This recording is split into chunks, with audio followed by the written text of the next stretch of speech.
பார்த்தீங்க அப்படின்னு சொன்னால் நமக்கு ரொம்ப முக்கியமாக இந்த ஃப்ரேமிங் ஆஃப் இந்தியன் கான்ஸ்டியூஷன்லேருந்து பார்ட் 2 வரைக்கும்னா இன்றைக்கே படித்து முடிச்சிருக்கணும். நான் நேற்றே அனௌன்ஸ் பண்ணிட்டேன்னா நேராக படித்து முடிச்சிருக்கணும் for old aspirants. New aspirants அப்படிங்கிறவங்க something is better than nothing, சரியா? அல்லது nothing is better than something. எதுவுமே இல்லாமல் இருக்கிறதுக்கு ஏதாவது ஒன்று கற்றுக்கலாம். ஓகே, இப்போ இன்னைக்கு சொன்னாங்க கனடா அப்படிங்கிறத சொன்னாங்க. கனடாவினுடைய புதிய பிரதமர் யார் லாவண்யா? Mark Carnegie. அவர் தான் வந்து பார்த்தீங்கன்னா ஜஸ்டின் ட்ரூடே இப்போ கிடையாது. ஸோ ரொம்ப முக்கியமானது அப்படிங்கிறத பாருங்கள். நான் அன்றைக்கெலாம் அந்த மெய்யமை இருக்காங்க. நான் நேற்று கூட கிளாஸில் நடத்தும்போது கூட நான் மெய்யமை பற்றி உங்ககிட்ட சொன்னேன். ஸோ நிறைய நான் வந்து அந்த 2 நாள் அப்படிங்கிறது நிறைய டீச்சர்ஸோட இன்ட்ராக்ட் பண்ணேன், நிறைய ப்ரொஃபஸர்ஸோட இன்ட்ராக்ட் பண்ணேன், நிறைய பிரின்சிபல்ஸோட இன்ட்ராக்ட் பண்ணேன், நிறைய மாஸ்டர் டிகிரி படித்தவங்க யூஜி படித்தவங்களோடலாம் இன்ட்ராக்ட் பண்ணேன். சில கேள்விகள் கேட்கும்போது so they didn't give answer. அவங்களால ஆன்சர் கொடுக்கல. காரணம் என்னன்னா they are not updated. So if you are not updated you will be outdated. என்னதான் நாலேஜ் இருந்தாலும் இப்போ மெய்யமையிட்ட கேட்கும்போது மெய்யமை இன்னும் கொஞ்சம் இம்ப்ரூவ் ஆகணும். அந்த நேரத்தில் எனக்கு கொஞ்சம் தயக்கம், டக்குன்னு எடுக்கும்போது இப்போ யோசிக்கக்கூடாது, நல்லா இன்னும் எடுக்கணும். பரவாயில்ல, ஆனால் ஆன்சர் பண்ணாங்க. மணிப்பூர்னு சொல்லும்போது ஆன்சர் பண்ணாங்க. ஸோ டொனால்ட் ட்ரம்ப்னும் போது ஆன்சர் பண்ணாங்க. ரிப்பப்ளிக் பார்ட்டினும் போது ஆன்சர் பண்ணாங்க. அவருக்கு பக்கத்தில் ஒரு கலெக்டர் ஆஃபீஸில் டிஸ்ட்ரிக்ட் லெவல் போஸ்ட்டில் இருக்கிறவர் பார்த்து அப்படியே பிரமிக்கிறார். ஆனால் இன்னும் கொஞ்சம் ஸ்ட்ராங்காக அடிச்சிருந்துச்சுன்னா எனக்கு சந்தோஷம் மறந்துடுது. சரி பரவாயில்ல, அப்போ நான் கொஞ்சம் என்கரேஜ் பண்ணேன். ஏன்னா +2 படிச்சுக்கிட்டு அந்த பாடத்தையும் படிச்சுட்டு இங்கேயும் படிக்க போது வைக்கும்போது 10 minutes you will be allowed. 10 minutes தான். 9:25க்கு இன்றைக்கி நான் அனுப்பிச்சு கொடுத்துட்டேன். அப்படி அனுப்பிச்சு கொடுக்கும்போது நம்ம ஃபாலோஅப்ஸ் அப்படிங்கிறது. So we are entering into new month. So today is the first day of this month. So நீங்கள் பாஸ்ட் இஸ் பாஸ்ட், பழையன கழிதலும் புதியன புகுதலும். Past is past. நேற்று வரைக்கும் நீங்கள் எப்படி இருந்திருப்பீங்கன்னு தெரியாது. பட் இந்த மாசத்துல இருந்து சரியா ஏப்ரல் மே ஜூன் 3 மாசம் குரூப் 1. 2 மாசம் தான், ஜூன்றது கணக்கு கிடையாது. 2 மாசம் குரூப் 1 நம்ம டார்கெட். நேற்று கூட உங்களுக்கு அனுப்பிச்சு கொடுத்துருக்கேன். 200க்கு 190 சும்மா 150 மார்க் எடுத்தாவே உள்ள வந்துடலாம் ப்ரிலிம்ஸ்ல. பட் நம்ம அவர் டார்கெட் ஷுட் பி ஹை. அதான் சொல்லுவாங்க என்ன, a lofty aim inspires us to do the greater things. It makes our life meaningful. lofty-னா அது ஹையர் ஆர்டர், ஹையர் திங்கிங், உயர்வான லட்சியம் தான். சும்மா பாஸ் ஆகணும் ஏதோ ஒரு வேலை நினைக்கக்கூடாது. அவர் aim should be high. I want to become IAS officer, I want to become a deputy collector. Group 1 எக்ஸாம்ஸில் டெப்டி கலெக்டர் வரேன். எது நமக்கு அந்த மாதிரி இருக்கக்கூடியது. அப்போ முடிவு பண்ணுங்க. ஏப்ரல் 1 முதல் தேதியில் இருக்கிறோம். ஏப்ரல் 1 இன்னையிலிருந்து சரியாக நான் சொன்ன 5 மணிக்கு எந்திரிங்க, 11 o'clock வரைக்கும் இந்த பூமியில் இருங்க. 4 மணி நேரம் அகாடமியை பயன்படுத்துங்க, 4 மணி நேரம் செல்ஃப் ஸ்டடி பண்ணுங்க. 5 பில்லரை பயன்படுத்துங்க. சிலபஸ் இல்லாமல் நீங்கள் ப்ரிப்பேர் ஆகாதீங்க. ஸ்டடி மெட்டீரியலை கையில் வச்சுக்கோங்க. ஸ்டடி மெட்டீரியலுக்கு சோர்ஸு ஃபஸ்ட்டு டெக்ஸ்ட் புக்கு தான், நெக்ஸ்ட் வந்து ஹேண்ட் புக்கு, அதுக்கப்புறம் நம்ம நிறைய மெட்டீரியல்ஸ். இந்த மாதிரி 3வது எந்த ஒரு பாடம் படித்தாலும் அதை ப்ரீவியஸ் இயர் கொஸ்டின் பேப்பரோட போய் அப்ளை பண்ணுங்கள். அதை பாருங்க. 4வது அப்படிங்கிறது நிறைய தேர்வுகள் அப்படிங்கிறது பேப்பரில் எழுதுறது, ஆன்லைனில் அடிக்கிறது மட்டும் இல்லை. இந்த மாதிரி ஓரலாக கேட்கும்போது ஆன்சர் பண்ணுறது கூட டெஸ்ட் தான். அது ஓரல் டெஸ்ட், அதுவும் தேர்வு தான். நீங்கள் பேப்பரில் அடிக்கிறத விட ஓரல் டெஸ்ட்டுக்கு இன்னும் வேல்யூஸ் கூட. ஏன்னு கேட்டால் உடனே உங்களை யோசிக்க வைக்கும், தெளிவாக சொல்ல வைக்கும். அந்த மாதிரி 5வது கன்சிஸ்டன்சி, திரும்ப சொல்லிட்டே இருக்கணும். ஸோ ஏப்ரல் மந்தில் இன்னைக்கு இரவு 7 மணிலேருந்து 8:30 மணி வரைக்கும் அப்படிங்கிறது ஃபர்ஸ்ட் குவிஸ். இதுலேருந்து தொடர்ச்சியாக ஒரு 100 நாள் குவிஸ்.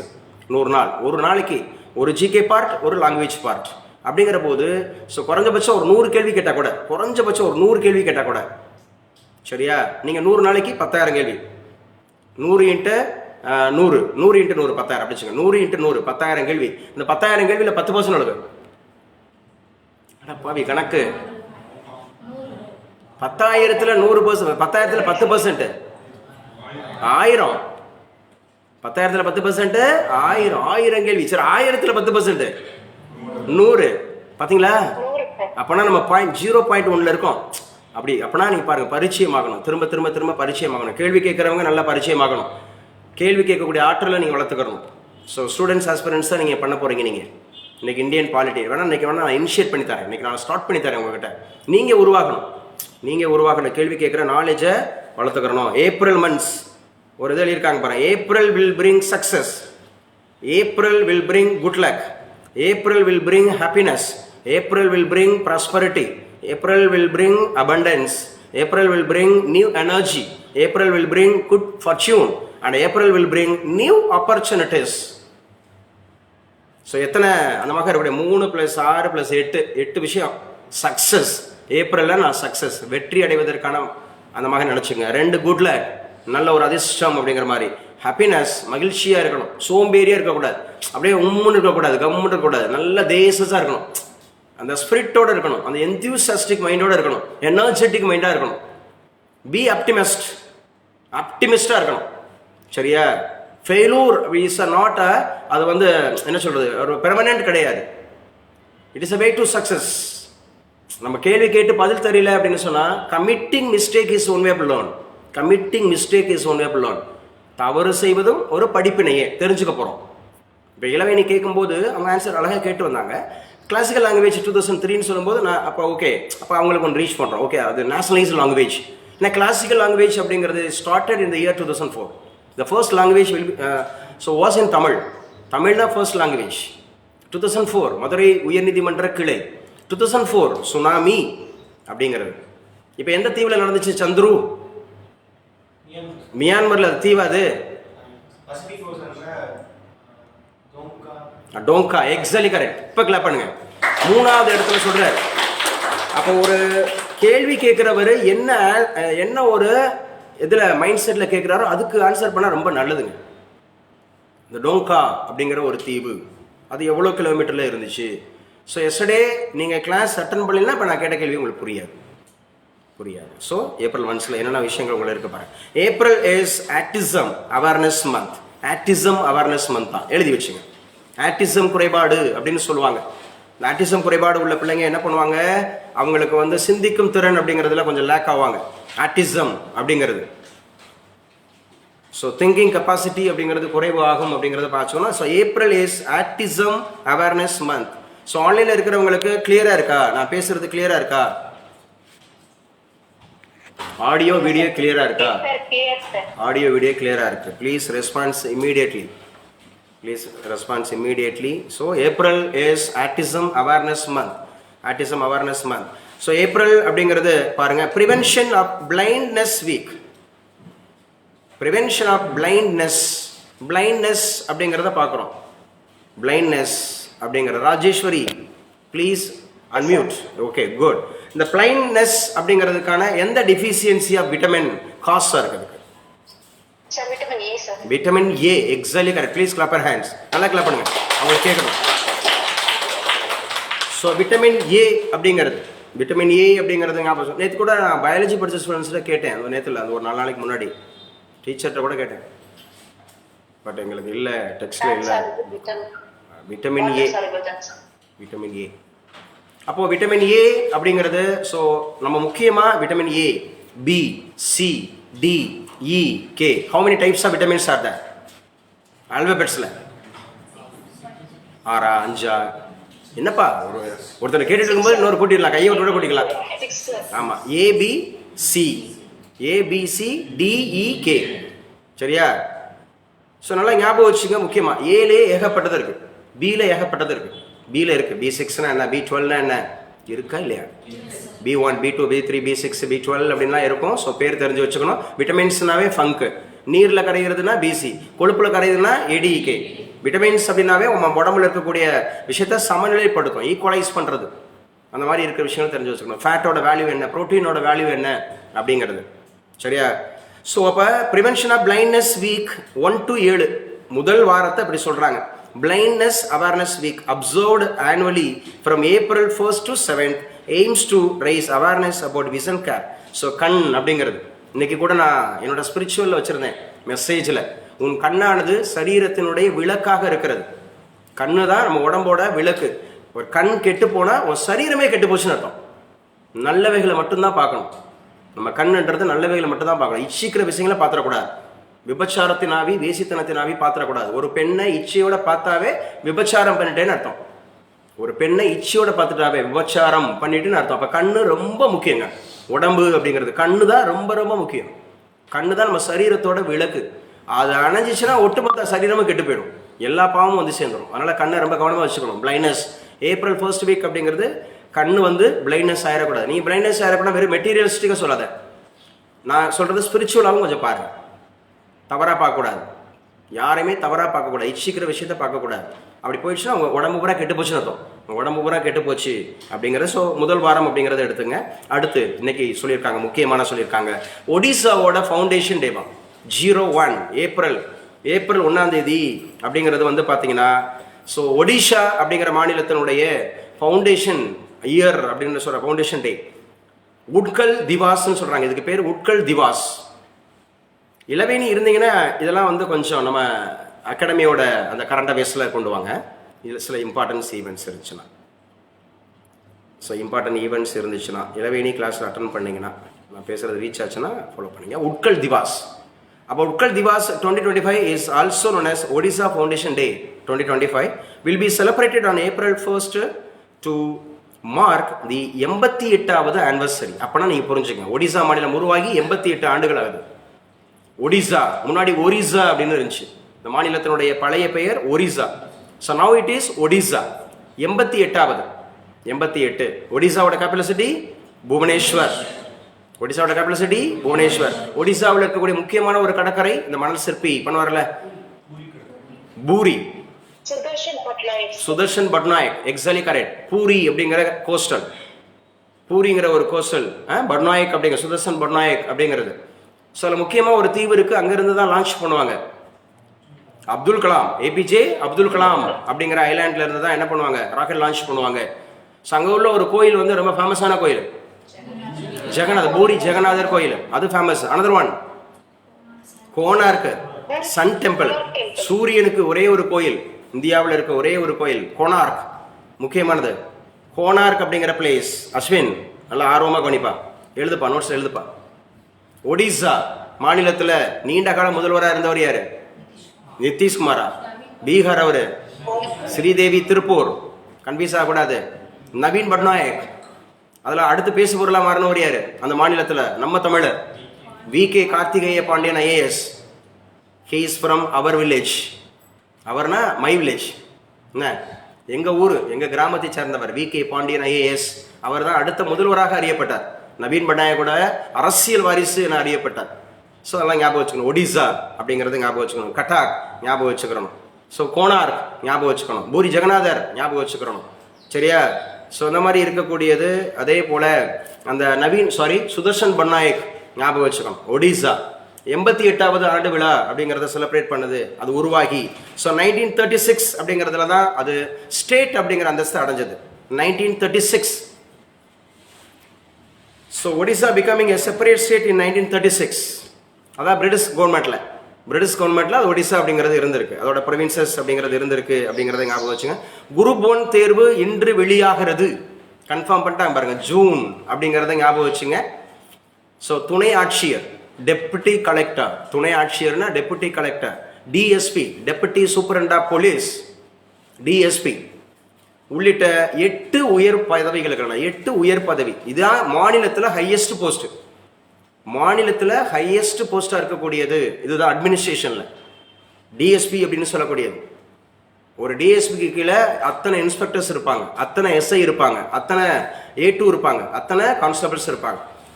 ஒரு தாலுக்கு இருக்குன்னு வச்சுங்க. இப்போ தாலுக்கு கூட கிடையாது. இப்போ எடுத்துக்காட்டுக்கு காரைக்குடி மாநகராட்சியில் குற்றப்பிரிவு அப்படிங்கிறதுக்கு ஒரு தனி அந்த மக இருக்கக்கூடிய டிஎஸ்பி இருப்பாங்க. இப்போ மிஸ்டர் ஆத்மநாபன் சார் இருக்கிறாங்க, ஆத்மநாபன் சார் அப்படிங்கிறவங்க. அதே மாதிரி ஜென்ரல் ஒரு டிஎஸ்பி இருப்பாங்கன்னு வச்சுங்களேன். டிஎஸ்பிக்கு மேலே இருக்கிற போஸ்ட் ஏடிஎஸ்பி, ஏடிஎஸ்பிக்கு மேலே இருக்கிற போஸ்ட் ஏஎஸ்பி, ஏஎஸ்பிக்கு மேலே இருக்கிற போஸ்ட் எஸ்பி, எஸ்பிக்கு மேலே இருக்கிற போஸ்ட் அந்த ஐஜி, அந்த மாதிரி இருக்கிறது. அதே மாதிரி நம்ம சொன்னோம்ல DGP, highest post DGP. DGP என்ன? Director general of police. Who is at present Tamil Nadu DGP யாரு? சங்கர் சிவால் ஐபிஎஸ். சங்கர் சிவால் ஐபிஎஸ். அதான் சொல்றது. துணை ஆட்சியர் ஆசைப்படுங்க, எல்லாரும் அப்ளை பண்ணுங்க. சும்மா அந்த ஏழைக்கத்தை எள்ளு உருண்டை கடலை உருண்டை மாதிரி போயிடாதீங்க. குரூப் 4 தான் அடிப்பேன், எம்எஸ்சி படிச்சு வச்சுப்பட்டு எம்டெக் படிச்சு வச்சுப்பட்டு குரூப் 4. ஏமா ஒரு டிகிரி படிச்சிருக்கீங்களே, ஆசைப்படுங்க. முதல்ல முயற்சி பண்ணுங்க. கிடைக்கலங்கிறது அப்புறம், முதல்ல ஆசைப்படணும். அதான் சொல்றது. துணை ஆட்சியர், டிஎஸ்பி உள்ளிட்ட 8 உயர் பதவிகளுக்கான குரூப் 1 தேர்வு அறிவிப்பு நோட்டிபிகேஷன்ஸ் டுடே ரிலீஸ்டு. முதல் முறையாக தொழிலாளர் உதவி ஆணையம் பணியும் சேர்ப்பு எழுதி வச்சுங்க. ஃபர்ஸ்ட் டைமாக சேர்க்குறாங்களாம். அசிஸ்டன்ட் கமிஷனர் போஸ்ட் எதில்? இண்டஸ்ட்ரி, லேபரில் சேர்க்குறாங்க குரூப் 1ல். ஸோ யூபிஎஸ்சி டிஎன்பிஎஸ்சி வருடாந்திர தேர்வு அட்டவணையில் குறிப்பிடப்பட்டுள்ளவாறு குரூப் 1 தேர்வுக்கான அறிவிப்பு இன்று ஏப்ரல் 1 வெளியிடப்படுகிறது. முதல் முறையாக குரூப் 1 பதவிகளுடன் தொழிலாளர் உதவி ஆணையர் அசிஸ்டன்ட் கமிஷனர் இன் லேபர் அதுவும் சேர்க்கப்படுகிறது. வருவாய் கோட்டாட்சியர் அப்படின்னு சொல்லக்கூடிய துணை ஆட்சியர், டெபுட்டி கலெக்டர், அதே மாதிரி கூட்டுறவு சங்கங்களுடைய துணை பதிவாளர், ரிஜிஸ்ட்ரார் அப்படிங்கிற போஸ்ட், அதே மாதிரி ஊரக வளர்ச்சி உதவி இயக்குனர், அசிஸ்டன்ட் டைரக்டர் அப்படிங்கிறது ரூரல் டெவலப்மெண்ட்ல, அதே மாதிரி வணிக வரி உதவி ஆணையர் அப்படின்னு சொல்லுவாங்க. ஸோ இது ரொம்ப முக்கியமானது. வணிக வரி இருக்கு இல்லையா, கமர்ஷியல் டேக்ஸ், அதில் இருக்கக்கூடிய ஒரு டைரக்டர் போஸ்ட். அதே போல் டிசிடிஓன்னு சொல்லுவோம், டெப்டி கமர்ஷியல் டேக்ஸ் ஆஃபீஸர்னு சொல்லி DCTO, deputy commercial tax officer. அதே போல் வந்து பார்த்தீங்கன்னா பதிவுத்துறை மாவட்ட பதிவாளர், ரெஜிஸ்ட்ரார்ல டிஸ்ட்ரிக்ட் ரெஜிஸ்ட்ரார், ஒரு மாவட்டத்துக்கே அவர் தான் ரெஜிஸ்ட்ராராக இருப்பார். அவங்க கீழே அதிகமான அந்த மாதிரி இருப்பாங்க சப் ரெஜிஸ்ட்ரார்ஸ். மாவட்ட தீயணைப்பு மற்றும் மீட்பு பணிகள் அலுவலர் ஆகிய 8 விதமான உயர் பதவிகளுக்கு இன்னைக்கு வருது அப்படிங்கிறது. 2025ஆம் ஆண்டுக்கான அட்டவணையில் குரூப் 1 தேர்வுக்கான அறிவிப்பு ஏப்ரல் 1 தேதி வெளியிடப்பட்டு காமிச்சிருக்காங்க. ஜூன் 15 சொன்னா டெய்லி அனுப்பிட்டே இருந்தோம்ல, உங்களுக்கு இன்னும் இத்தனை நாள் தான் இருக்குன்னு அனுப்பிட்டே இருந்தோம். ஸோ கரெக்டாக அனௌன்ஸ் பண்ணிட்டாங்க. ஏப்ரலில் 30 நாள் கண்ணுக்கு தெரியுது, அதுக்கப்புறம் மேலே ஒரு 31 நாள் கணக்கு தெரியுது, ஜூனில் 15 நாள் தான் கணக்கு தெரியுது. 15 அப்போ 30 + 31 61 + 15 61 + 15 76 நாள் தான் தெரியுது கண்ணுக்குள்ள. 76 நாள் தான், 76 டேஸ். 76 ஆண்டுகளுக்கு ஒரு முறை தோணும். என்ன தோணும்? வால் நட்சத்திரம். Please clap your hands. Sridevi from Tiruppur associate பண்றாங்க பாருங்க. அப்ப நான் கேள்வி கேட்கும்போது அசோசியேட் பண்றேன் பாருங்க. 76ன்னு வரும்போது ஒன்லி 76 76 ஆண்டுக்கு ஒரு முறை தான் அது சிறப்பு, யூனிக்கா தெரியும். அந்த ஹேலி காமெட் அப்படின்னு சொல்ற வால் நட்சத்திரம் அது மாதிரி தான் 76 நாட்கள்ல தான் நம்ம ஒரு ஐடியா அடிக்கணும். குரூப் 1 அதுல நான் டெப்டி கலெக்டர், ஒரு அதிகபட்சம் 100க்குள்ள தான் இருக்கும், போஸ்ட் 100க்குள்ள தான் இருக்கும். அப்ப அதுல ஒண்ணு எனக்கு, அப்படிதான் மைண்ட் செட் பண்ணும். அதுல ஒண்ணு எனக்கு ஒரு டெப்டி கலெக்டர் ஆசைப்படுங்க. அதுக்கு தான் இந்த கரண்ட் அஃபேர்ஸ் இவ்வளவு மெனக்கடுறோம். கரண்ட் அஃபேர்ஸ் இவ்வளவு மெனக்கட்டுறது உங்களை குரூப் 1 ஆக்குறதுக்கு தான். குரூப் 4க்கு போற போக்கில் மெனக்கட்டு அடிச்சு போயிடலாம். ஏன் சொல்றேன்னா அவ்வளோ டெவலப்டா இருக்கணும், இன்டெலெக்சுவலா இருக்கணும், கேள்வி கேட்கணும். நான் அன்னைக்கு கூட நான் கேட்டேன், மற்றவங்களாம் வாய மூடிட்டு இருக்கும்போது மெய்யமே கேள்வி கேட்பாங்க. ஏன் சார்? இந்த கேள்வி கேட்குற புத்தி தான் நம்மளை வந்து டிஸ்கிரிப்டிவ்க்கு கொண்டு போகும். இந்த கேள்வி கேட்குற புத்தி தான் நம்மளை வந்து இன்டர்வியூவில் நல்லா இன்டராக்ட் பண்ண தோணும். நல்ல ஒரு சாலிடா, ஒரு டிட்டர்மைண்டா, நல்ல ஒரு எந்தூசியாஸ்டிக்காக நம்மளை பேச வைக்கும். இல்லைன்னா மம்முன்னுவாங்க, நல்லா பேசுமான்னுவாங்க. நல்லா பேசுங்க, you say something about your self அப்படின்னு சொல்லி கேட்குறோம். பசங்க சொல்ல மாட்டுறாங்க, பேச மாட்டுறாங்க. ஆனால் but they have completed degree, அப்படியே இது பண்ணுறாங்க. ஸோ அப்படி இருக்கக்கூடாது, நம்ம நல்லா டிஃப்ரெண்ட்டாக இருக்கணும். ஏப்ரல் 1 வெளியிடப்படுகிறது. இதற்கிடையே குரூப் 1 கேடரில் இதுவரை தனித்தேர்வாக நடத்தப்பட்டு வந்த தொழிலாளர் துறை அது தனியாக இதில் சேர்க்குறாங்க அப்படின்னு சொல்லியிருக்காங்க. ஸோ மறந்துடாதீங்க. இன்றைக்கி வந்தோடனே நாளைக்கு இதை பற்றி கூடுதல் பேசுவோம். நாளைக்கு இது ஒரு கால்ஃபர் ஆயிரும்.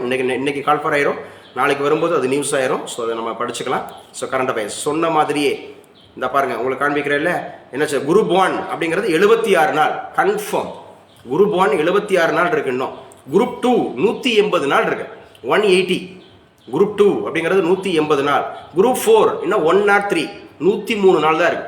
103 யார் அசோசியேட் பண்ணுவா? 103 எக்ஸாக்ட்லி கரெக்ட். சொன்னது யாரு? இதுதான் இந்த இவ்வளவு லேட்டு தீபிகா. டக்குன்னு சொல்லணும். தீபிகா ஃப்ரம் அஸ்ஸாம். 103 அப்படின்னு சொன்னாவே முல்லைப்பாட்டு, நப்பூதனார், மொத்த அடிகளோட எண்ணிக்கை இப்படி எடுக்கணும். முல்லைப்பாட்டு நம்பர் 76 நம்பர் எடுக்கும்போது ஹேலி காம்பட் நடிச்சாங்க பாருங்க.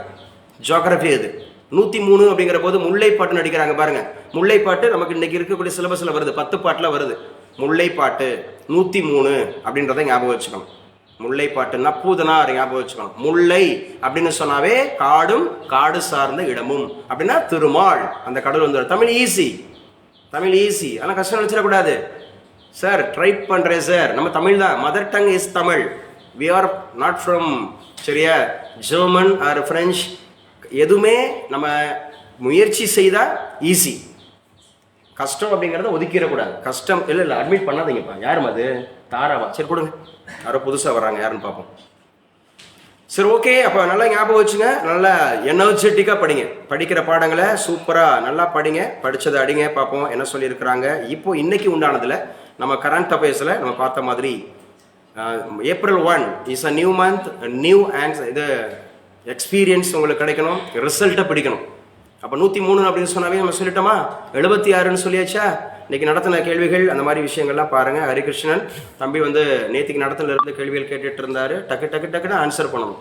ஸோ ஆன்சர் அப்படிங்கிறத பண்ணும்போது தான் உங்களுக்கு நிறைய கிளாரிட்டி கிடைக்கும் அப்படிங்கிறத ஞாபகம் வச்சுங்க. ஸோ இன்னைக்கு டேட்டில் என்ன கரண்ட் அஃபேர்ஸில் முக்கியமானது நடந்திருக்குன்னு பார்க்கலாம். தமிழகத்தில் வெப்ப அலை போடுங்க, thermal waves, sorry the heat waves அப்படிங்கிறது. ஹீட் வேவ்ஸ் தமிழகத்தில் வெப்ப அலையா அப்படின்னா என்ன அர்த்தம்? நார்மல் டெம்பரேச்சரோட so temperature is going to be increased அப்படிங்கிறத பார்க்குறோம். தமிழகத்தில் வெப்ப அலை அப்படின்னு சொல்லியிருக்காங்க. பறவைகளுக்கு நீர் உணவு முதல்வர் வேண்டுகோள் அப்படின்னு சொல்லியிருக்கிறாரு. வானிலை ஆய்வு மையம் எச்சரிக்கை சொல்லியிருக்கிறாங்க. ஸோ எங்க international meteorological organisation IMO, where it is located? Geneva in Switzerland. Exactly correct. Geneva, அதாவது IMO அப்படின்னு சொல்லுவாங்க. உலக வானிலை ஆராய்ச்சி மையம் அப்படிங்கிறது எங்கே இருக்கு அப்படின்னு கிளாஸ் கட் ஆயிடுச்சா? ஸோ ஆன்லைனில் கிளாஸ் கட் ஆயிடுச்சு போல. ஓகே, யார் சொல்லுவா? ஆல்ரெடி நம்ம சொல்லியிருக்கோம். நம்ம தமிழகத்தில் தற்போது முதல் முறையாக ஒரு பெண் அப்படிங்கிறவங்க வானிலை இயக்குனராக மாறி இருக்கிறாங்க. Who is she? Amudha. Yes, யார் சொன்னா? லாவண்யாவா? லாவண்யா அண்ட் ஸ்ரீநிதி சௌமியா. கிளாப் பண்ணுங்க. லாவண்யா அண்ட் ஸ்ரீநிதி சௌமியா சொல்லியிருக்கிறாங்க. அமுதா அப்படிங்கிறவங்க தான் சரியா முதல் முறையாக ஒரு பெண் அப்படிங்கிறவங்க என்னவாயிருக்காங்களா? இங்க பாருங்க, எவ்வளவு பேர் உட்காந்துருக்கீங்க. நான் உங்க பேச்சை பாருங்க. நான் இப்பதானே சொன்னேன் எப்படி இருக்கணுமா, எனர்ஜெட்டிக். நல்லா சொல்லுங்க. வானிலை பாத்தீங்க, வானிலை இயக்குனர் தப்பு தானே, அதுக்கு தான் சொல்றது. வானிலை மைய இயக்குனர் சொல்லுங்க. வானிலை மைய இயக்குனர். இன்டர்நேஷனல் எங்க இருக்கு? எங்க யாரு தெரிஞ்சவங்க சொல்லுங்க. யாரு இன்டர்நேஷனலோட இயக்குனர்? யாரு? இப்ப நான் ஒரு கேள்வி கேட்டிருக்கேன் பாத்தீங்களா. ஜெனீவால ஒட்டுமொத்த தேசத்துக்கும் இருக்கக்கூடிய அந்த வானிலை மைய இயக்குனர் யார்? இதுதான் ஏட்டு சுரக்கா கறிக்கு உதவாதுன்னு சொன்னல. அப்ப என்ன பண்ணணும்? நம்ம புதுசா படிச்சுக்கிட்டே இருக்கணும், கத்துக்கிட்டே வரணும், அப்டேட் பண்ணிட்டே இருக்கணும். If you are not updated you will be outdated. நம்ம ரைட் அந்த மாதிரி இருக்கிறத ஞாபகம் வச்சு. ஸோ தமிழகத்தில் வெப்ப அலைன்னு சொல்லியாச்சு. தமிழகத்தில் அம்மா ஆன்லைனில் நான் வந்துட்டுனா கிளாஸ் போயிட்டு இருக்கா?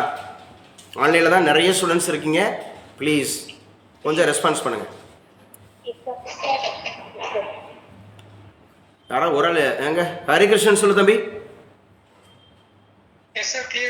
UNO எங்க இருக்கு? UNO ஹரிகிருஷ்ணன்.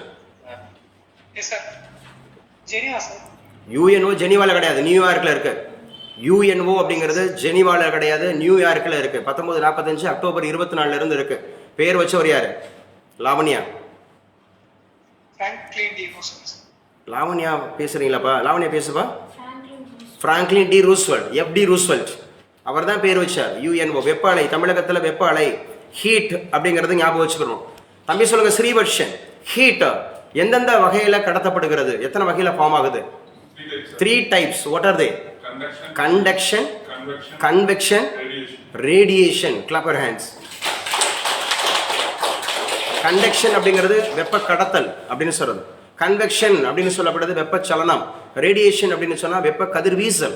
இந்த 3 அடிப்படையில் தான் வெப்பமானது கடத்தப்படுகிறது, வெப்பமானது டிரான்ஸ்ஃபார்ம் ஆகுது. Heat is one of the energy. Heat is one of the energy. ஆற்றலை ஆக்க அளிக்கவும் முடியாது ஒரு வகை, ஆற்றலை பெறுத ஒரு வகை, ஆற்றலாக மாற்ற முடியும். We can transform any form of energy, மாற்ற முடியும் அப்படின்னு சொல்றது. E is equal to mc² கொடுத்தது யார்? Gautham. E is equal to mc² அப்படின்றது என்ன? மாஸ் எனர்ஜி ஈக்குவேஷன், நிறை ஆற்றல் சமன்பாடு. தந்தவர் ஐன்ஸ்டைன். ஒரு பாப்பாட்ட கேட்கிறேன், who is called the father of physics? சொல்ல தெரியல. மாடர்ன் பிசிக்ஸ் யாரு? சொல்ல தெரியல. அட்டாமிக் பிசிக்ஸ் யாரு? சொல்ல தெரியல. But they have completed degree, master degree in engineering. Updation இருக்கணுங்க, நல்லா படிக்கணுங்க. வெறும் 10ஆம் வகுப்பு படிச்சிருந்தா போதும், 18 வயசு பூர்த்தியா இருந்தா போதும். குறைஞ்சபட்சம் 40,000 சம்பளம், 40,000 அட்லீஸ்ட் 40,000. ஸோ தமிழகத்தில் வெப்ப அலை வானிலை மையம் எச்சரிக்கை கொடுத்துருக்குது. நீங்கள் போய் கற்றுக்கிட்டு வாங்க. என்ன சார் கற்றுக்கிட்டு வரணும்? யார் இன்டர்நேஷனலில் யார் இருக்காங்க? அடுத்த நியூஸ், இன்னைக்கு இருக்கிற நியூஸ் சொல்லுமா. அப்துல்லா அல்மாண்டஸ்.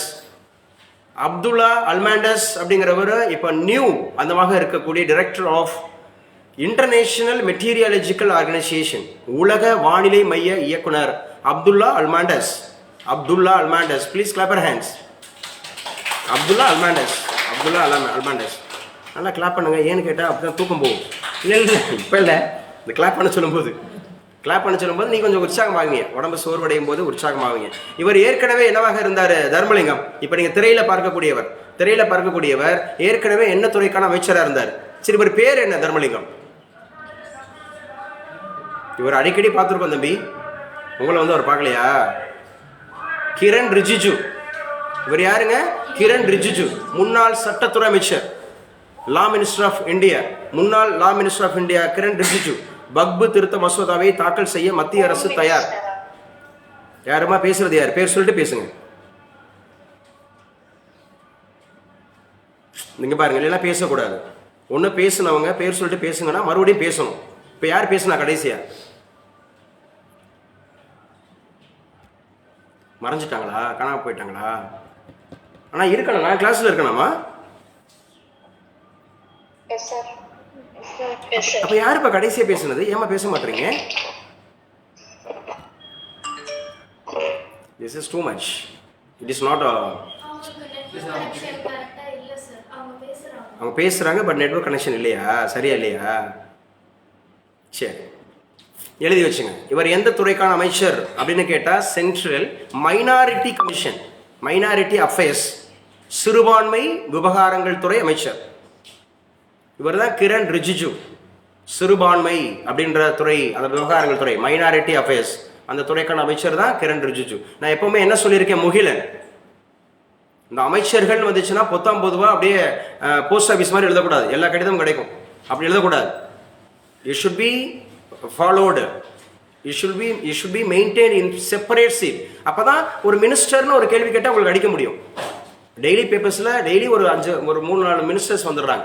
அப்போ சென்ட்ரல் மினிஸ்டர்ஸ் தனியாக எழுதி வச்சுக்கணும், ஸ்டேட் மினிஸ்டர் தனியாக வச்சுக்கணும், இன்டர்நேஷனல் ஆஃபீஸர்ஸ் யார் வந்தாங்கன்னா அவங்களெல்லாம் தனியாக மெயின்டைன் பண்ணிக்கணும். இதுதான் புத்திசாலித்தனம். அக்கார்டிங் டு சிவகரா, வெற்றியாளர்கள் வித்தியாசமான செயல்களை செய்வதில்லை. சரி, achievers do not do different things, they do in a different way. இந்நேரம் உட்காந்துட்டு சும்மா புத்தகத்தை வச்சு மனப்பாடம் பண்ணிட்டு இருப்பாங்க. குரூப் 1க்கு புத்தகத்தில் இருந்து ஒரு 40% தான் வரும். 60% வந்து ஜென்ரலில் போயிடுவான். இன்னைக்கு என்ன நடந்துட்டு இருக்குன்னு போயிடுவான். மெட்டீரியல் ஆர்கனைசேஷன் சொல்ல முடியுதுன்னா நம்ம ஆன்சர் ஓகே, குரூப் 1க்கு தயாராகிட்டோம்னு அர்த்தம். யார் மெய்யமை? அல்மாண்டஸ்ன்னு சொன்னாங்கல்ல, அதுக்கு முன்னாடி என்ன பேர் எழுதியிருக்கியா? பாரு, பார்த்தே சொல். அப்துல்லா அல்மாண்டஸ். அப்துல்லா மஜீத் யாருப்பா? அப்துல் மஜீத் யாரு? போர்ச்சுகீசியர்கள். ஏன் ஸ்பெசிபிக் பண்ணிடலாமே? வாஸ்கோடகாமாவுக்கு வழிகாட்டினவர். இப்படி ஓட்டு வா இங்க வா அப்படின்னு சொல்லிட்டு கரெக்டாக சாமரின் அப்படிங்கிற மன்னனை வரவேற்க அவர் கூட்டிட்டு ரெஸ்ட் பண்ணுவார். அவர் தான் யார்? அப்துல் மஜீத். இன்னைக்கு யார் பார்த்தா? அப்துல்லா அல்மாண்டஸ். தெரிஞ்சு வச்சுக்கணும். அதே மாதிரி தமிழக வானிலை இயக்குனர் அமுதா. யாருங்க? அமுதா இருக்கீங்களா? நம்ம academy student online Amudha. Amudha சொல்லுங்க. கிரண் ரிஜிஜு அப்படிங்கிறவர் முன்னாள் எந்த துறை அமைச்சராக இருந்தார்? என்ன பண்ண சொல்றீங்க? ஹோம் மினிஸ்டரா சார்? என்கிட்ட ஒரு கேள்வி கேட்கக்கூடாது. இது வந்து வினா எதிர் வினா. வினா மொத்தம் எத்தனை வகைப்படும்? 6 வகைப்படும். இந்த வினாவுக்கு பேரு வினா எதிர் வினா. திருக்குறளை இயற்றியவர் யார் அப்படின்னு நான் கேட்டேன்னு வச்சுங்க, புறநானூறுல அதிக பாடலை பாடியவர் யாருன்னு மறுபடியும் நம்மகிட்ட ஒரு கேள்வி கேட்குறது. அது 2க்கு ஆன்சர். ஒருத்தர் திருவள்ளுவர், இன்னொருத்தர் அவையார். பெண்பரப்புல வரல. இந்த கேள்வி ஹோம் மினிஸ்டர் கிடையாது. ஹோம் மினிஸ்டர் அப்படிங்கிறது அமித்ஷா அப்படிங்கிறவர். இப்போ முன்னாள் வந்து பார்த்தீங்கன்னா ராஜ்நாத் சிங். இப்போ 2 பேரும் அவங்க புரோட்டோக்காலை மாற்றிக்கிட்டாங்க. சரியா? உன்ட்ட இருக்கிறத எனக்கு கொடு, எனக்கு இருக்கிறத உன்ட்ட கொடுன்னு சொல்லி. இவர் முன்னாள் லா மினிஸ்டருங்க. அப்போ கிளாஸை நல்லா கவனிக்கணும். கன்ஃபார்ம் பண்ணணும். நான் இதை சொல்லிட்டு தான் ஆரம்பித்தேன். தர்மலிங்கம் அப்படியே வேடிக்கை பார்த்துட்டே இருந்தார். பேரை கூட சொல்லலை, சாரி கூட கேட்கல. நல்லா உன்னை ஜெயிக்க வைக்கிறதுக்கு தான் முயற்சி பண்ணுறேன். இண்டிவிஜுவல் கேர், இதுக்கு பேர் இண்டிவிஜுவல் கேர், அட்மோஸ்ட் கேர். காரணம் என்னம்மா? என்ன என்ஹான்ஸ் பண்ணுறதுக்கு நான் சப்போர்ட்டராக இருக்கேன், ஒரு ஃபெசிலிட்டேட்டராக இருக்கேன். நான் பேசுறதுல எதுவும் நான் ரொம்ப உங்களுக்கு எதுவும் டிஃபிகல்ட்டிஸ் இருக்கா? என் உச்சரிப்பில் எதுவும் டிஃபிகல்ட்டிஸ் இருக்கா? இல்லை தானே? இல்லை நான் இங்கிலீஷ் அதிக வார்த்தையில் பயன்படுத்துறதுனால உங்களுக்கு எதுவும் கஷ்டமாக இருக்கா? we can learn அந்த என்ஹான்ஸ்மெண்ட். இப்போ என்ஹான்ஸ்மெண்ட்னா என்ன? Exactly correct. அடுத்தபடி நான் உங்களை ரொம்ப கீனாக அப்சர்வ் பண்ணுறேன்னு அர்த்தம். கீனாக அப்சர்வ் பண்ணுறேன். அமுதான்னு வரும்போது அமுதா கேட்குறேன்ல ஆன்சர் இப்போ இன்னைக்கு சொன்ன விஷயம் தானே கேட்டேன். ஆமாதானே தம்பி? இன்னைக்கு விஷயம்தான். ஸோ கரண்ட் ரிஜிஜு வக்பு திருத்த மசோதா. வக்புன்றது என்ன அப்படின்னா, இது இஸ்லாமியர்களுக்காக இருக்கக்கூடிய ஒரு அமைப்புங்க. வக்ப் போர்டு அப்படின்னு சொல்லுவாங்க, வக்பு வாரியம் அப்படின்னு சொல்லுவாங்க. ஸோ அதுக்கான ஒரு மசோதானா பில்லு வந்து பாஸ் பண்ணுறாங்க. பில்லு எங்கே பாஸ் பண்ணுவாங்க? எப்போவுமே பார்லிமெண்ட்ல தான். How many bills are there? Rajeshwari இன்னைக்கு பாலிட்டி கேள்வி கேட்க போகிறாங்க. How many bills are there? எத்தனை விதமான மசோதாக்கள் உள்ளன?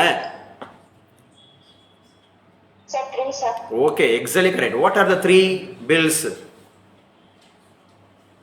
Sir, ordinary bill, sir. Ordinary bill. Money bill, sir. Money bill. Money bill. மறுபடியும் money bill.